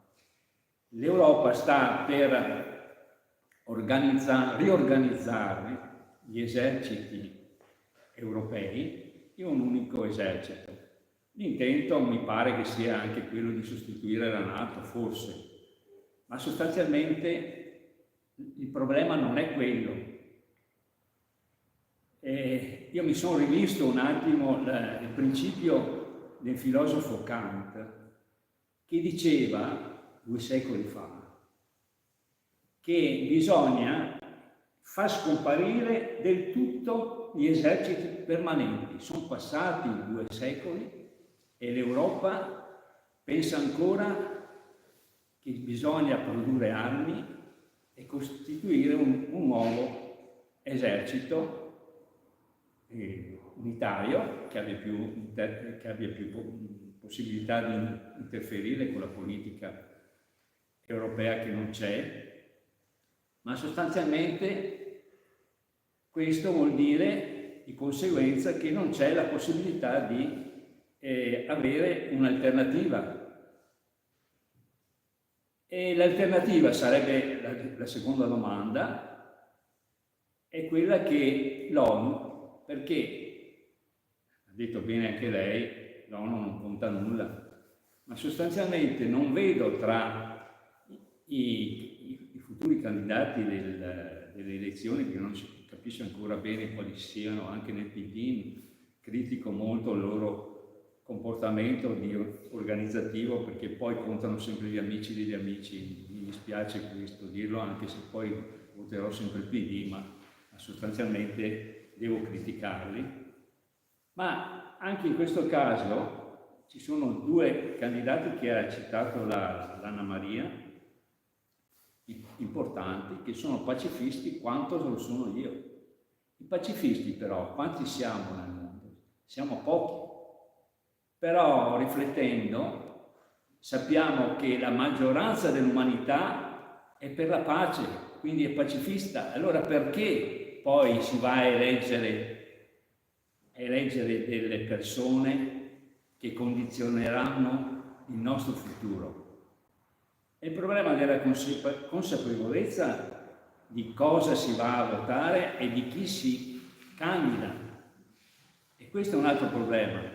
E l'ONU, ritornando all'ONU, anche in quel caso non c'è speranza. Non c'è speranza perché, come è stato costituito, e è ancora, ci sono 5 potenze che hanno il diritto di veto e non si è mosso nessuno, salvo dei tentativi della Svizzera e anche della Costa Rica, che hanno interloquito con l'ONU, tanto che la Svizzera attualmente fa parte del Consiglio di sicurezza non permanente, come membro non permanente, ma essendo neutrale ha cominciato a lanciare dei messaggi di pace. Ma non c'è nessuna iniziativa, che sia l'Italia e l'Europa, a dire cerchiamo di coinvolgere le 3 potenze mondiali occidentali che hanno diritto di veto a uscire dall'ONU e a mettere in discussione le normative dell'ONU, perché senza cambiare l'ONU non c'è speranza, si producono armi per distruggere. E non c'è speranza perché l'Europa non ha solo il problema che è divisa all'interno e si è fatto poco probabilmente, ma non ha il concetto del non armarsi.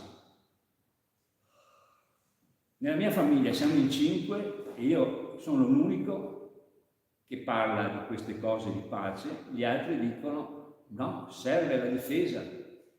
E parlando di difesa vuol dire armiamoci perché c'è il nemico.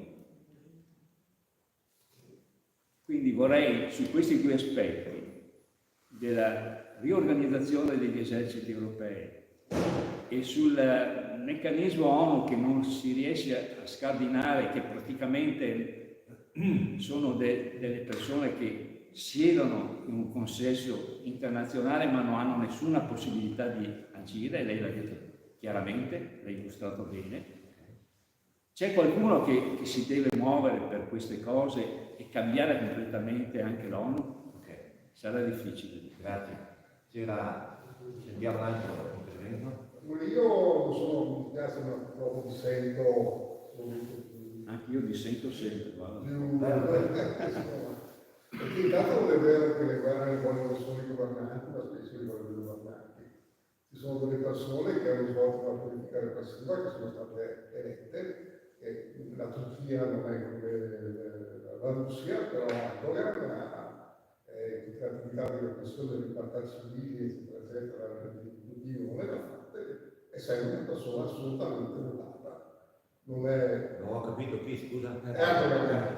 Non avevo capito il nome, scusa. Erdogan ha trasformato praticamente la Turchia, che era stato più laico praticamente negli stati islamici, cioè di religione islamica, l'ha trasformato quasi in uno stato confessionale. Però non è stato così radicale come tutti, perché se non c'era un colpo di Stato è probabile che le nostre elezioni perda. Quindi forse, perché non si dirà, ma nei capoluoghi ho sentito che è stato messo in forte di maggioranza. E poi storicamente ci sono delle nazioni che sono state armate studenti come la Svezia, che da 200 anni più o meno, forse qualcosa meno, che non fanno più una guerra. Quindi l'arma, secondo me c'è un errore in fondo, l'arma non è il motivo per cui scoppiano le guerre. L'arma è lo strumento per cui si cerca di vincere su proprio genere l'avversario, come insegna anche Kubrick nel 2001 dello spazio, dove praticamente sono state tra ominidi, alla fine vince quello che a quel primo riesce a mettersi un asso. Ci sono altri interventi prima di Allora, sul discorso dei Stati Uniti d'Europa sono perfettamente d'accordo con lei, e lo diceva ancora Winston Churchill, che tanto l'inglese, parliamo di 80 anni fa. Sul conflitto israeliano, spero possa cambiare magari con il cambiamento del governo israeliano. Anche lì votato. Eh? Anche lì votato. Vabbè, certo.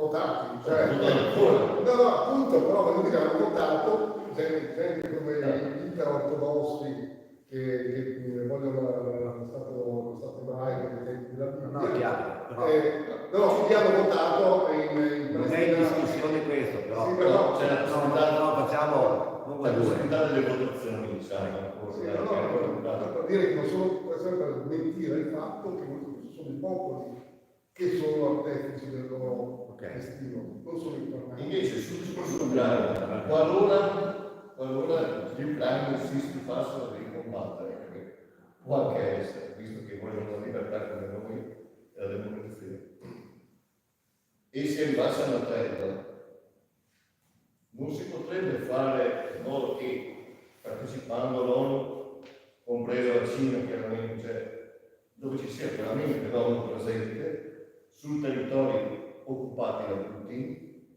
si faccia un referendum senza chiaramente che possa lui intromettersi in questo referendum, che sia controllato, e si chiede a questi territori occupati con chi vogliono stare. Potrebbe essere un'idea che non so. Posso... Parto, questa è la domanda più concreta, diciamo. No? Sì, ecco, così è concreta.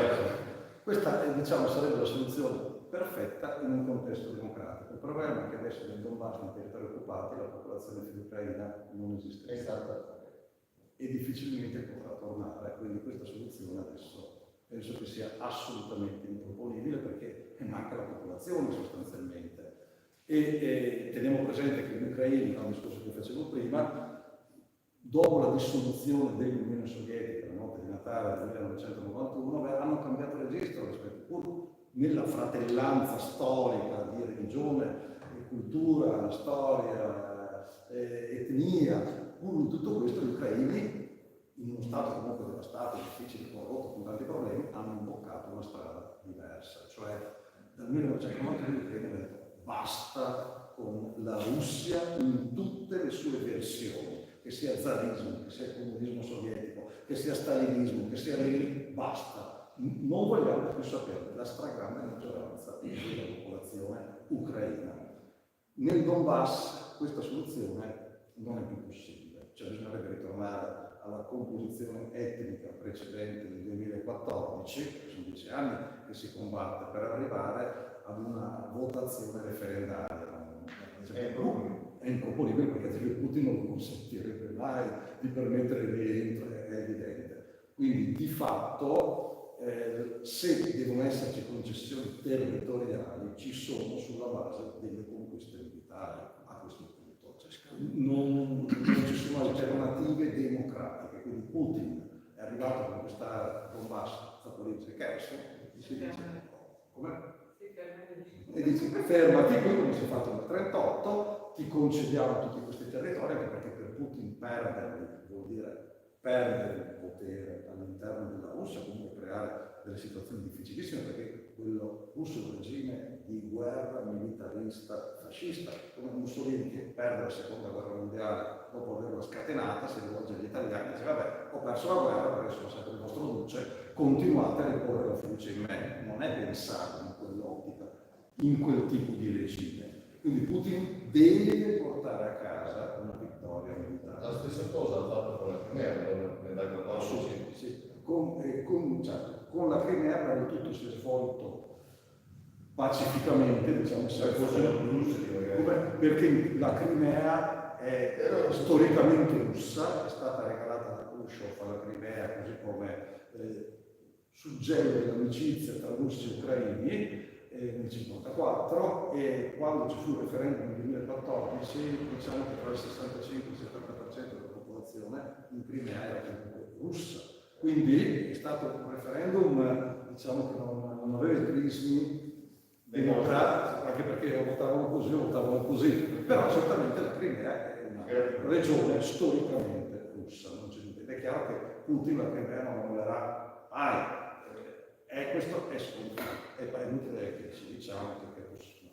E difficilmente ci saranno compromessi territoriali a perdere per Putin rispetto alle conquiste. Allora, quindi la logica è nata adesso quella di permettere agli ucraini di attuare una minima controffensiva per recuperare territorio e quindi da una posizione di maggior forza eventualmente ad arrivare ad un compromesso con Putin prossimamente, dicendo vabbè insomma una parte del territorio è andata, però qui stabiliamo i nuovi confini E quando sono vivo li vogliamo noi. Sì, ecco, questa è la condizione, cioè la condicio sine qua non a quel punto. Adesso qui facciamo un po' di fantapolitica perché non parliamo più della fotografia di oggi, ma di quello che potrebbe essere. Ok, Putin, capiamo che nel tuo regime le conquiste militari devono essere assolutamente certificate e riconosciute, però il resto dell'Ucraina è libero, quindi entra nell'Unione Europea, entra nella NATO, perché gli ucraini vogliono assolutamente questo, ma non solo gli ucraini. Si pensi che Svezia e Finlandia, che fino a ieri erano contrarie, erano due paesi pacifisti, dopo l'invasione dell'Ucraina, l'80% della popolazione, non dei governanti, della popolazione, per l'ingresso nella NATO, cioè là vedono la NATO come la salvezza, come la possibilità di sopravvivere, la difesa della democrazia, la difesa della libertà, e quindi è chiaro che la contropartita di questa concessione territoriale per l'Ucraina necessariamente è l'ingresso nella NATO, non un territorio neutrale, non un'Austria dopo la fine della seconda guerra non accetterebbero mai l'Ucraina, mai, piuttosto guerra all'oltranza. Quindi questi sono scenari comunque ipotetici, futuribili, stiamo parlando di, perché non vorrei parlare della situazione oggi di quello che sarà, però penso di sì, cioè il compromesso è questo, tu ti tieni una parte del territorio, però l'Ucraina entra nella NATO, così Putin sa che se osa invadere la parte rimanente della NATO, dell'Ucraina, lì entra in territorio della NATO. Ma attenzione perché il gioco diventa ancora più sottile. Facciamo un passo indietro. Durante la guerra fredda in Europa c'erano 450.000 militari della NATO. Prima dell'invasione in Ucraina, della NATO americana, okay, americani. Prima dell'invasione dell'Ucraina, quindi 2 anni fa, i militari americani presenti in Europa si erano ridotti a 68.000. Cioè la presenza americana nella NATO, in Europa, si stava riducendo da anni, e dal 2012 che Obama dice, beh, insomma, lo scenario che ci interessa non è l'Europa, non è il Medio Oriente, è l'estremo Oriente, è la partita finale, la grande sfida tra Cina e Stati Uniti, non è certamente l'Ucraina. Quindi era iniziato il ritiro americano, cioè è stata la paura di Putin di essere circondato dalla NATO oppure la consapevolezza di Putin che la NATO si stava ritirando dall'Europa a spingerlo a invadere l'Ucraina. Dopo questa smobilitazione graduale, lenta, progressiva ma inesorabile della NATO in Europa, non per volontà pacifista ma perché gli scenari e gli interessi per gli americani sono altrove. Se fosse così, cioè Putin, visto l'indebolimento della NATO, visto anche il pacifismo nelle pubbliche opinioni occidentali, componenti che in Russia non esiste, là i pacifisti, se ci sono, devono avere un atteggiamento catacombale, non possono assolutamente, mentre qui c'è il dibattito, qui si parla, si agisce, ci sono manifestazioni. Nell'ottica di Putin sicuramente il pacifismo occidentale è visto come una sua grande forza, una nostra debolezza. Non c'è dubbio, chiaramente il pacifista occidentale lo fa per motivi ideali, non per favorire Putin, è evidente, ma è l'eterogenesi dei fini. Cioè per Putin questo è l'indice della debolezza, perché in Russia nessuno può essere pacifista. Il pacifista russo è Navalny, che ha fatto una fine, insomma, diciamo, una fine non propriamente esaltante. Quindi ogni forma di debolezza, ogni forma di incertezza e titubanza occidentale sicuramente viene colta da Putin come occasione per alzare la posta, come una partita di calcio. Se io vedo che la squadra avversaria è debole, attacco e faccio 1, 2, 3, 4, 5, 6, 7. Ecco, questa situazione nell'Europa centro-settentrionale, quindi faccio i nomi, Repubblica Ceca, Polonia, le 3 repubbliche baltiche, Svezia, Finlandia, Norvegia, è acclarata. Putin si può fermare solo con la forza, altrimenti è la fine della pace in Europa. Perché? Dicono che Putin è abilissimo nel cogliere le debolezze altrui. Se lui capisce che ci sono delle falle, dei punti di rottura, dei pertugi in Occidente, lui ci entra in maniera violenta. Si pensa a questa prospettiva. Donald vince le elezioni nel novembre del 2024. Trump è assolutamente imprevedibile, anche perché non ha una capacità di concentrazione superiore al nanosecondo. Quindi può decidere e fare qualunque cosa e il contrario di tutto. Però supponiamo che Trump, sarebbe un leader interessante e innovativo, dica fuori gli Stati Uniti dalla NATO. Per assurdo, la NATO si sgretola. L'esercito europeo, se ne parla da 30 anni, non esiste assolutamente per tutti i problemi che dicevo prima. Non esiste, esistono 27 eserciti nazionali. Prima che nasca l'esercito europeo, passeranno generazioni probabilmente, siamo lontanissimi, ci sono 27 eserciti nazionali. Se non esiste più la NATO, cosa impedisce alla Russia di aggredire i paesi baltici? È circa un anno che all'interno della Russia è iniziata la propaganda nazionalistica contro la Lettonia. la stessa usata da Putin contro l'Ucraina. Prima della guerra, identiche, le stesse parole. Cambia il soggetto di riferimento, cioè non più Ucraina, ma Lettonia. Se non ci fosse la NATO, è molto probabile l'aggressione militare della Russia nei confronti dei paesi baltici. Perché c'è il confine di Kaliningrad. C'è Kaliningrad, c'è il corridoio di Suwalki, di cui qui si parla poco, ma a quelle latitudini tutti sanno cos'è. È paragonato al corridoio di Danzica, collega la Bielorussia a Kaliningrad. Quello probabilmente sarebbe il primo ad essere invaso. Di fronte ad un attacco militare a quelle latitudini che fa Donald Trump, potrebbe anche ripensarci e dire, caspita, ho fatto forse una decisione sbagliata, non lo so. E a quel punto cosa succederebbe in Europa? Cioè stiamo giocando partite molto difficili e sul piano accademico, ideale, morale, va benissimo, però poi ci sono concretezze di carattere storico, operativo. Ad esempio, non convinceremo mai, diciamo con il pacifismo meridionale, dell'Europa meridionale, i popoli e le popolazioni del nord Europa. Non convinceremo mai gli svedesi, i finlandesi, i norvegesi, i polacchi, i baltici o i cechi, che comunque dobbiamo essere buoni con Putin.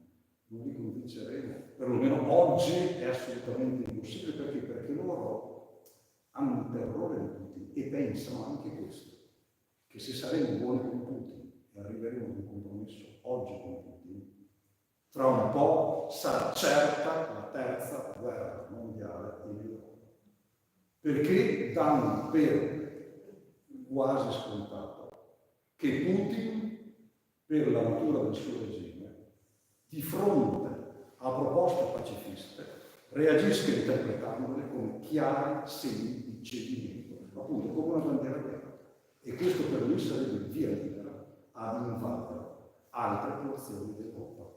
E quindi noi vogliamo la pace in Europa. E se è vero che in generale nel mondo si eleggono autocrati, militaristi, proprio perché quando vanno al potere non promettono il giorno delle elezioni da guerra, però promettono il militarismo, la supremazia, la grandezza imperiale, cioè tutte quelle precondizioni necessarie per arrivare alla guerra. E quindi o c'è una popolazione idiota, oppure c'è una popolazione che si riconosce in questo fermento nazionalistico, e la popolazione si riconosce in maniera molto forte perché va a toccare questi nervi scoperti del senso securitario. Qui in Europa viviamo, Europa occidentale, una condizione diversa perché veniamo da 70 anni più, 80 anni di pace. Io però rimango alla mia domanda. Sì, prego. È un pezzo di discorso che manca. Cioè, l'Europa, oltre a fare pezzi di discorso, peraltro, sugli armamenti, eccetera, che cosa ha fatto? Perché pacifismo, quando tu parli di pacifismo, io vorrei capire, io non è che mi sento pacifista, dico che siccome bisogna arrivare, comunque alla fine si arriverà ad una pace negoziata, comunque sia, perché non è che va avanti il mondo fino alla fine, cioè si arriverà lì, oggi l'Europa parallelamente alla tenuta anche dal punto di vista della difesa, che cosa sta facendo e che cosa ha fatto per comunque creare le premesse di una soluzione negoziata, perché di questo si tratta, perché quando adesso Xi Jinping si trova con Biden per parlare della soluzione a Gaza e in Israele, è perché finalmente hanno capito che forse a loro convenga, perché questa è la convenienza, trovare delle soluzioni in modo che quella va lì si sistemi. L'Europa con gli Stati Uniti e con la Cina è ancora per il momento economicamente, non politicamente forse, ma economicamente, una delle tre potenze che possono regolare questo. Bene, io di questo sono convinto. È vero tutto, ma sono convinto che noi Quando arriveremo là, perché bisognerà comunque arrivarci, dipende quanti milioni di morti ci saranno stati fatti, quanto casi, perché non è solo i morti, c'è tutta una serie di cose che nel frattempo con la guerra va.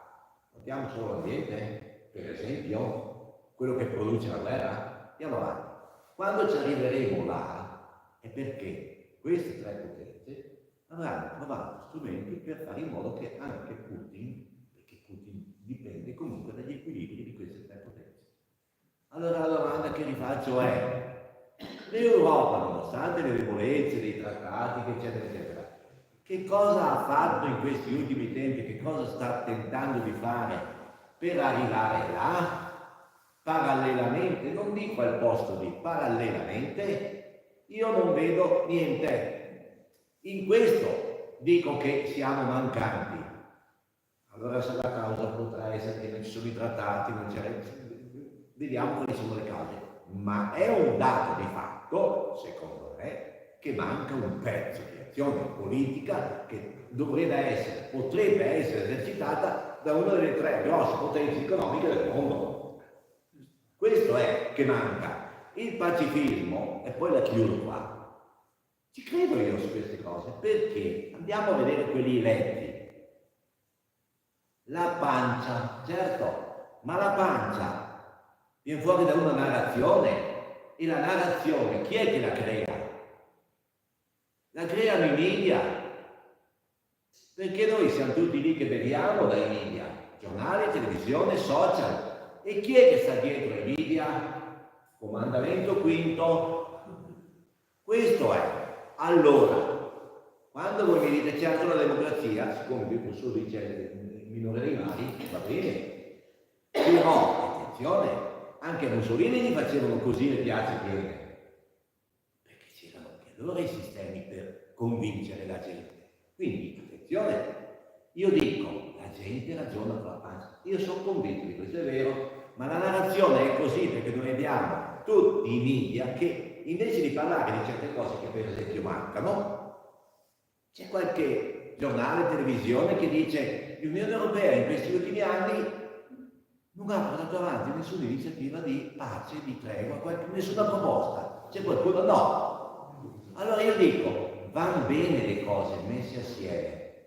Vedo una deficienza di iniziativa politica dell'Europa su questo terreno. Questa è la mia impressione. Ho finito. Ma io direi che non è un'impressione, è la realtà. Non è un'impressione, perché l'Europa, per prendere una qualunque iniziativa politica, deve esistere politicamente. E quindi, ad esempio, arrivare ad un compromesso con Putin, supponiamo, no? Siamo concreti. A livello europeo, il governo polacco di tutti direbbe non se ne parla assolutamente. Kaczynski nel 2007 definì gli italiani deficienti per i rapporti che avevano con Putin. Di fronte a un governo italiano, noi siamo italiani, diciamo, dobbiamo arrivare a questo discorso, avremo come risposta in Polonia questa siete deficienti. Con Putin si può dialogare solo con le armi e il discorso finisce. L'Europa non è in grado di prendere alcuna decisione politica perché c'è una frattura enorme. Noi partiamo dal presupposto che gli altri in Europa possono pensare alla cosa, potremmo avere questa posizione dalla Germania, potremmo avere questa posizione dalla Spagna, dal Portogallo, dall'Irlanda che è neutrale, non fa neanche parte della NATO, ma avremo un blocco durissimo di tutta l'Europa, la Svezia, la Finlandia, ma siete pazzi, la Finlandia sta militarizzando tutto il confine con la Russia, tutto.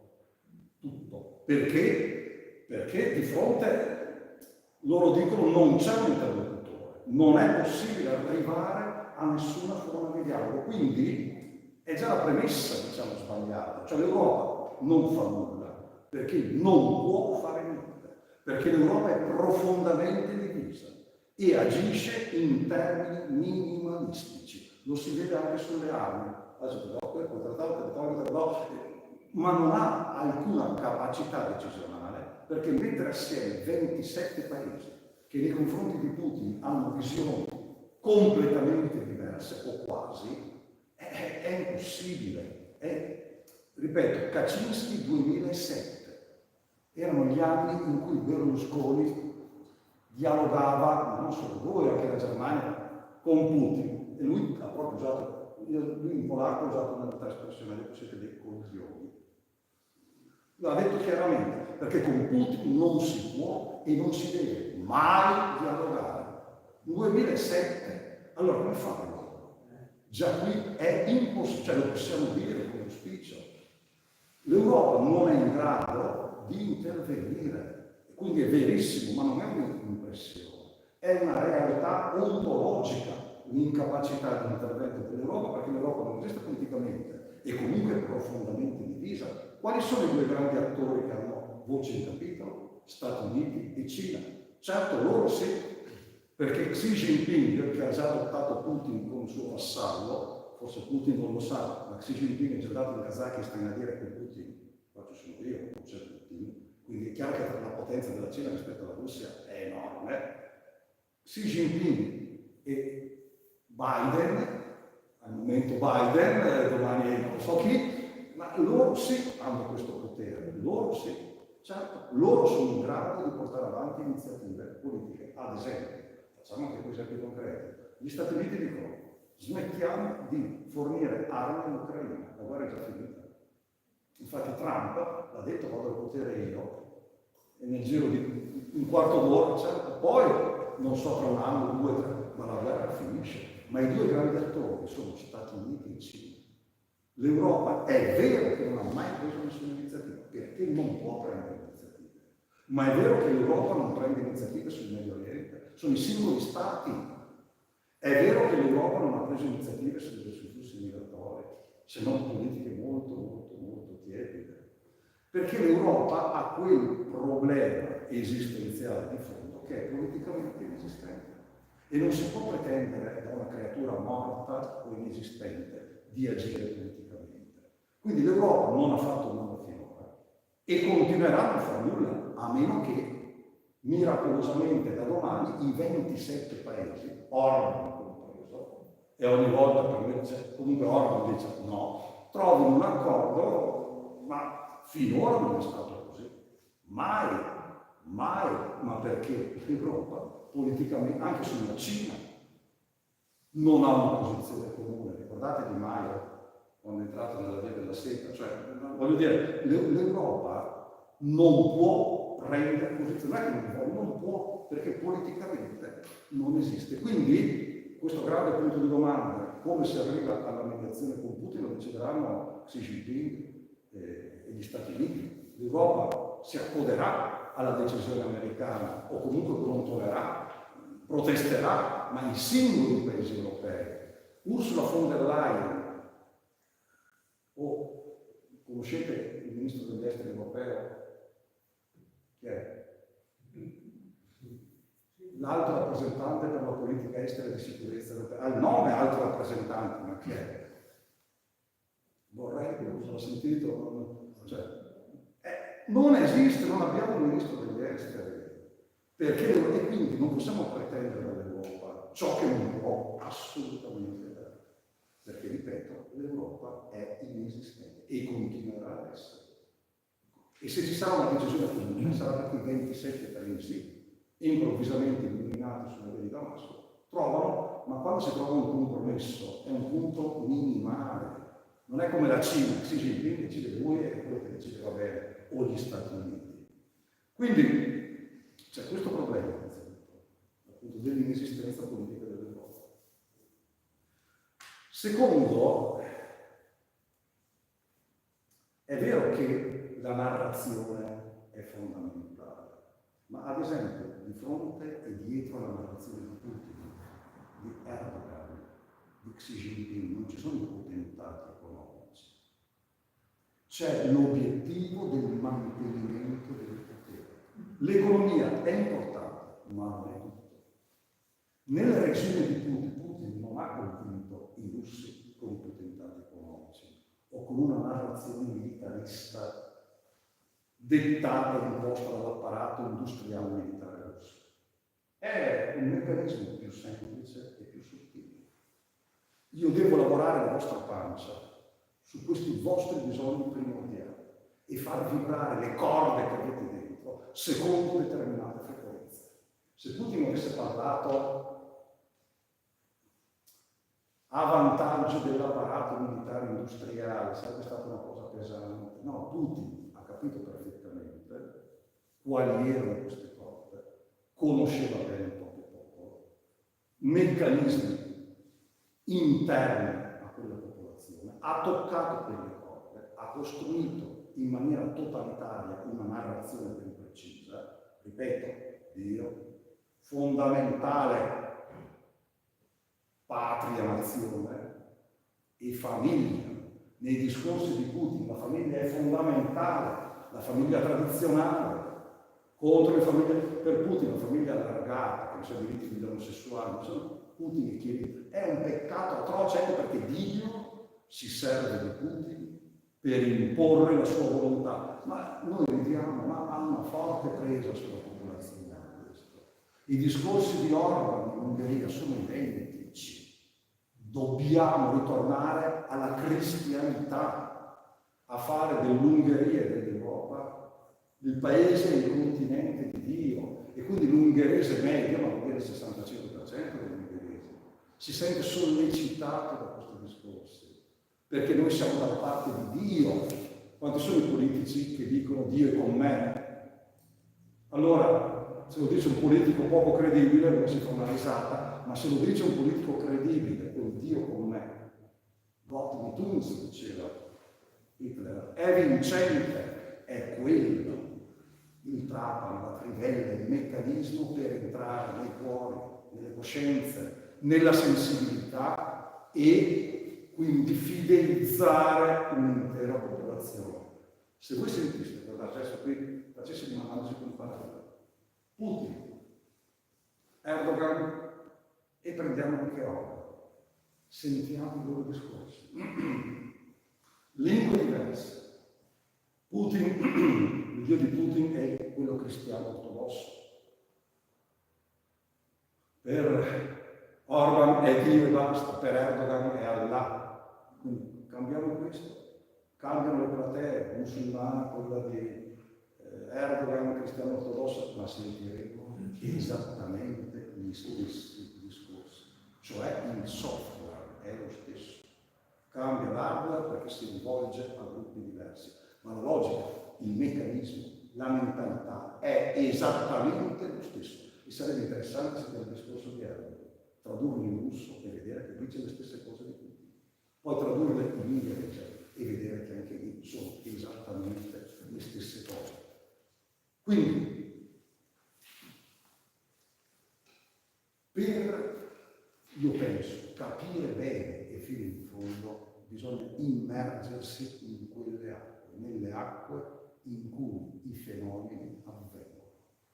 Se ti immergi lì dentro, senti cose che tu non diresti mai, non proveresti neanche ad esprimere. Perché? Perché tu sei il frutto di una narrazione diversa, di una vita diversa, di una società diversa. Ed è giusto che ognuno dia un contributo per quello che è lui, ovviamente, però nell'affrontare temi, tematiche, problemi di carattere internazionale o mondiale, la prima cosa da fare, io penso, è entrare nell'ottica di quelle realtà. Cioè c'è la guerra in Ucraina, cerchiamo di sentirci ucraini da una parte, russi dall'altra, per capire qual è il meccanismo che è in atto, altrimenti rischiamo di costruire delle narrazioni che magari ti valgono sul piano morale, sul piano etico, vincenti in termini filosofici, ma assolutamente inadeguate ad affrontare sul campo realtà che prescindono completamente da questi nostri grandi ideali. Quando in Vietnam, in Myanmar e in Cambogia, così era un mio diletto, chiedevo alla gente chi fosse il Papa. Nessuno che sapesse dirmi chi fosse, tutti sapevano di Berlusconi. Allora, ad esempio, per noi il Papa, la sua voce ha un grande peso. Ma siamo 8 miliardi sul pianeta Terra. I cattolici sono 1 miliardo e 400 milioni, poco meno, 1 miliardo e 350 milioni. I musulmani circa 2 miliardi. Dobbiamo tenere presenti questi aspetti. A Bangkok, in centro dove si fa la vita notturna, chiedete ai thailandesi appunto chi è il Papa. Guarda, tanto non sapevano il nome. Qualcuno mi ha detto, ma è il capo di qualche setta religiosa? Sì. L'altro mi diceva che aspetta, religione, uno mi ha detto, in Iran, ad esempio, dove c'è una popolazione comunque fervida, curiosi, quando c'è una gioventù, leggono clandestinamente i libri proibiti di notte nei garage, te li vedi qui in Italia, che si trovano di notte i giovani liceali a leggere il Manzoni, che tra l'altro non è proibito ma è consigliato per non essere, cioè sì, lo fanno di nascosto perché hanno vergogna, dicono vede il vicino e pensa che sia scemo. No, in Iran per sfidare il regime, eppure anche in Iran, cioè, perché dentro le moschee si avvicinavano a questi giovani e dicevano basta, religione, era la prima. La seconda affermazione era viva l'America, diciamo che fosse americano, beh veramente vedo da zero, però va bene, diciamo pure viva l'America. E poi parlando, ad esempio, il Papa, che a me, per me è una domanda centrale per fissare le distanze e capire quanto sia lontana come sensibilità. Mi dicevano, sì, è il capo di quella religione dove c'è la croce, è vero, sì, c'è cose. Quindi, quelli che sono i nostri punti di riferimento, a mano che ci allontaniamo dalla nostra realtà, svaniscono, sono inesistenti. E quindi per affrontare i drammi, i problemi dell'umanità che riguardano tutta l'umanità, noi diamo il nostro contributo. Per affrontare crisi, situazioni gravi, guerre locali, non dimentichiamo mai lo spirito, la pancia, la sensibilità e la narrazione non nostra, ma loro innanzitutto, altrimenti rischiamo di non essere minimamente capiti. E questo secondo me, questo non vuol dire che non si debba, qui siamo in Italia, quindi in Italia, ok, però attenzione, la narrazione che scaturisce dalle posizioni italiane, insomma, difficilmente attecchisce l'Ucraina. La narrazione che scaturisce alla casa ovale degli Stati Uniti, bene o male attecchisce l'Ucraina, perché gli Stati Uniti hanno la forza dell'imposto. L'Europa, allora, mi dispiace, ma finora non ho fatto niente, penso che andremo avanti ancora a lungo vedendo l'Europa che non fa niente, perché non può fare niente. Adesso sono le 11 e dobbiamo anche chiudere, però una prima risposta ce la siamo data, ma solo una parte, perché se la risposta alla nostra domanda era questa, tutta negativa, insomma diciamo che Non ce l'ha. No, scherzo, non ci basta, no. Possiamo costruire un'Europa diversa. Ecco sì, una prima risposta ce l'ha data, siccome dobbiamo votare l'8 e il 9, sappiamo che perlomeno Chi votiamo? sicuramente adesso. Elia, sicuramente non va a votare, Ci sono i leader, ci sono i leader. Perlomeno non votiamo chi sceglie Orban, mi pare evidente da questo punto di vista. Perlomeno il male minore, si diceva una volta, il male minore, almeno quello. Il PD è il male minore. Però se avete soluzioni migliori, Federica, se avete soluzioni migliori, siamo qua. Detto questo, no, sono le 11, quindi sì, dobbiamo chiudere. Sono convinto solo in parte. Sì, perché è vero che noi abbiamo una mentalità, come si dice, Europa centrica e che pensiamo che l'ombelico del mondo siamo noi, e invece non è proprio così. Però è anche vero che alcune cose, insomma, non mi convincono. Sul fatto che la narrazione non dipende da chi ha i soldi, è così, e chi ha i soldi nella narrazione sceglie Dio, patria e famiglia, laddove Dio, patria e famiglia funziona. La narrazione sceglie il consumismo, come qua, dove Dio, patria e famiglia non funziona più, Potrebbe tornare a funzionare. potrebbe. La narrazione, allora chi ha i soldi, i grossi centri di potere economico, scelgono di volta in volta la narrazione in base, loro sì, le diverse realtà mondiali e si adeguano pompando quei valori che sono quelli che funzionano. Però qui andremo molto avanti E sono le 11. e sono le 11, non abbiamo tempo di fare. No, ti ringrazio davvero, molto istruttivo comunque, grazie a voi e prossimamente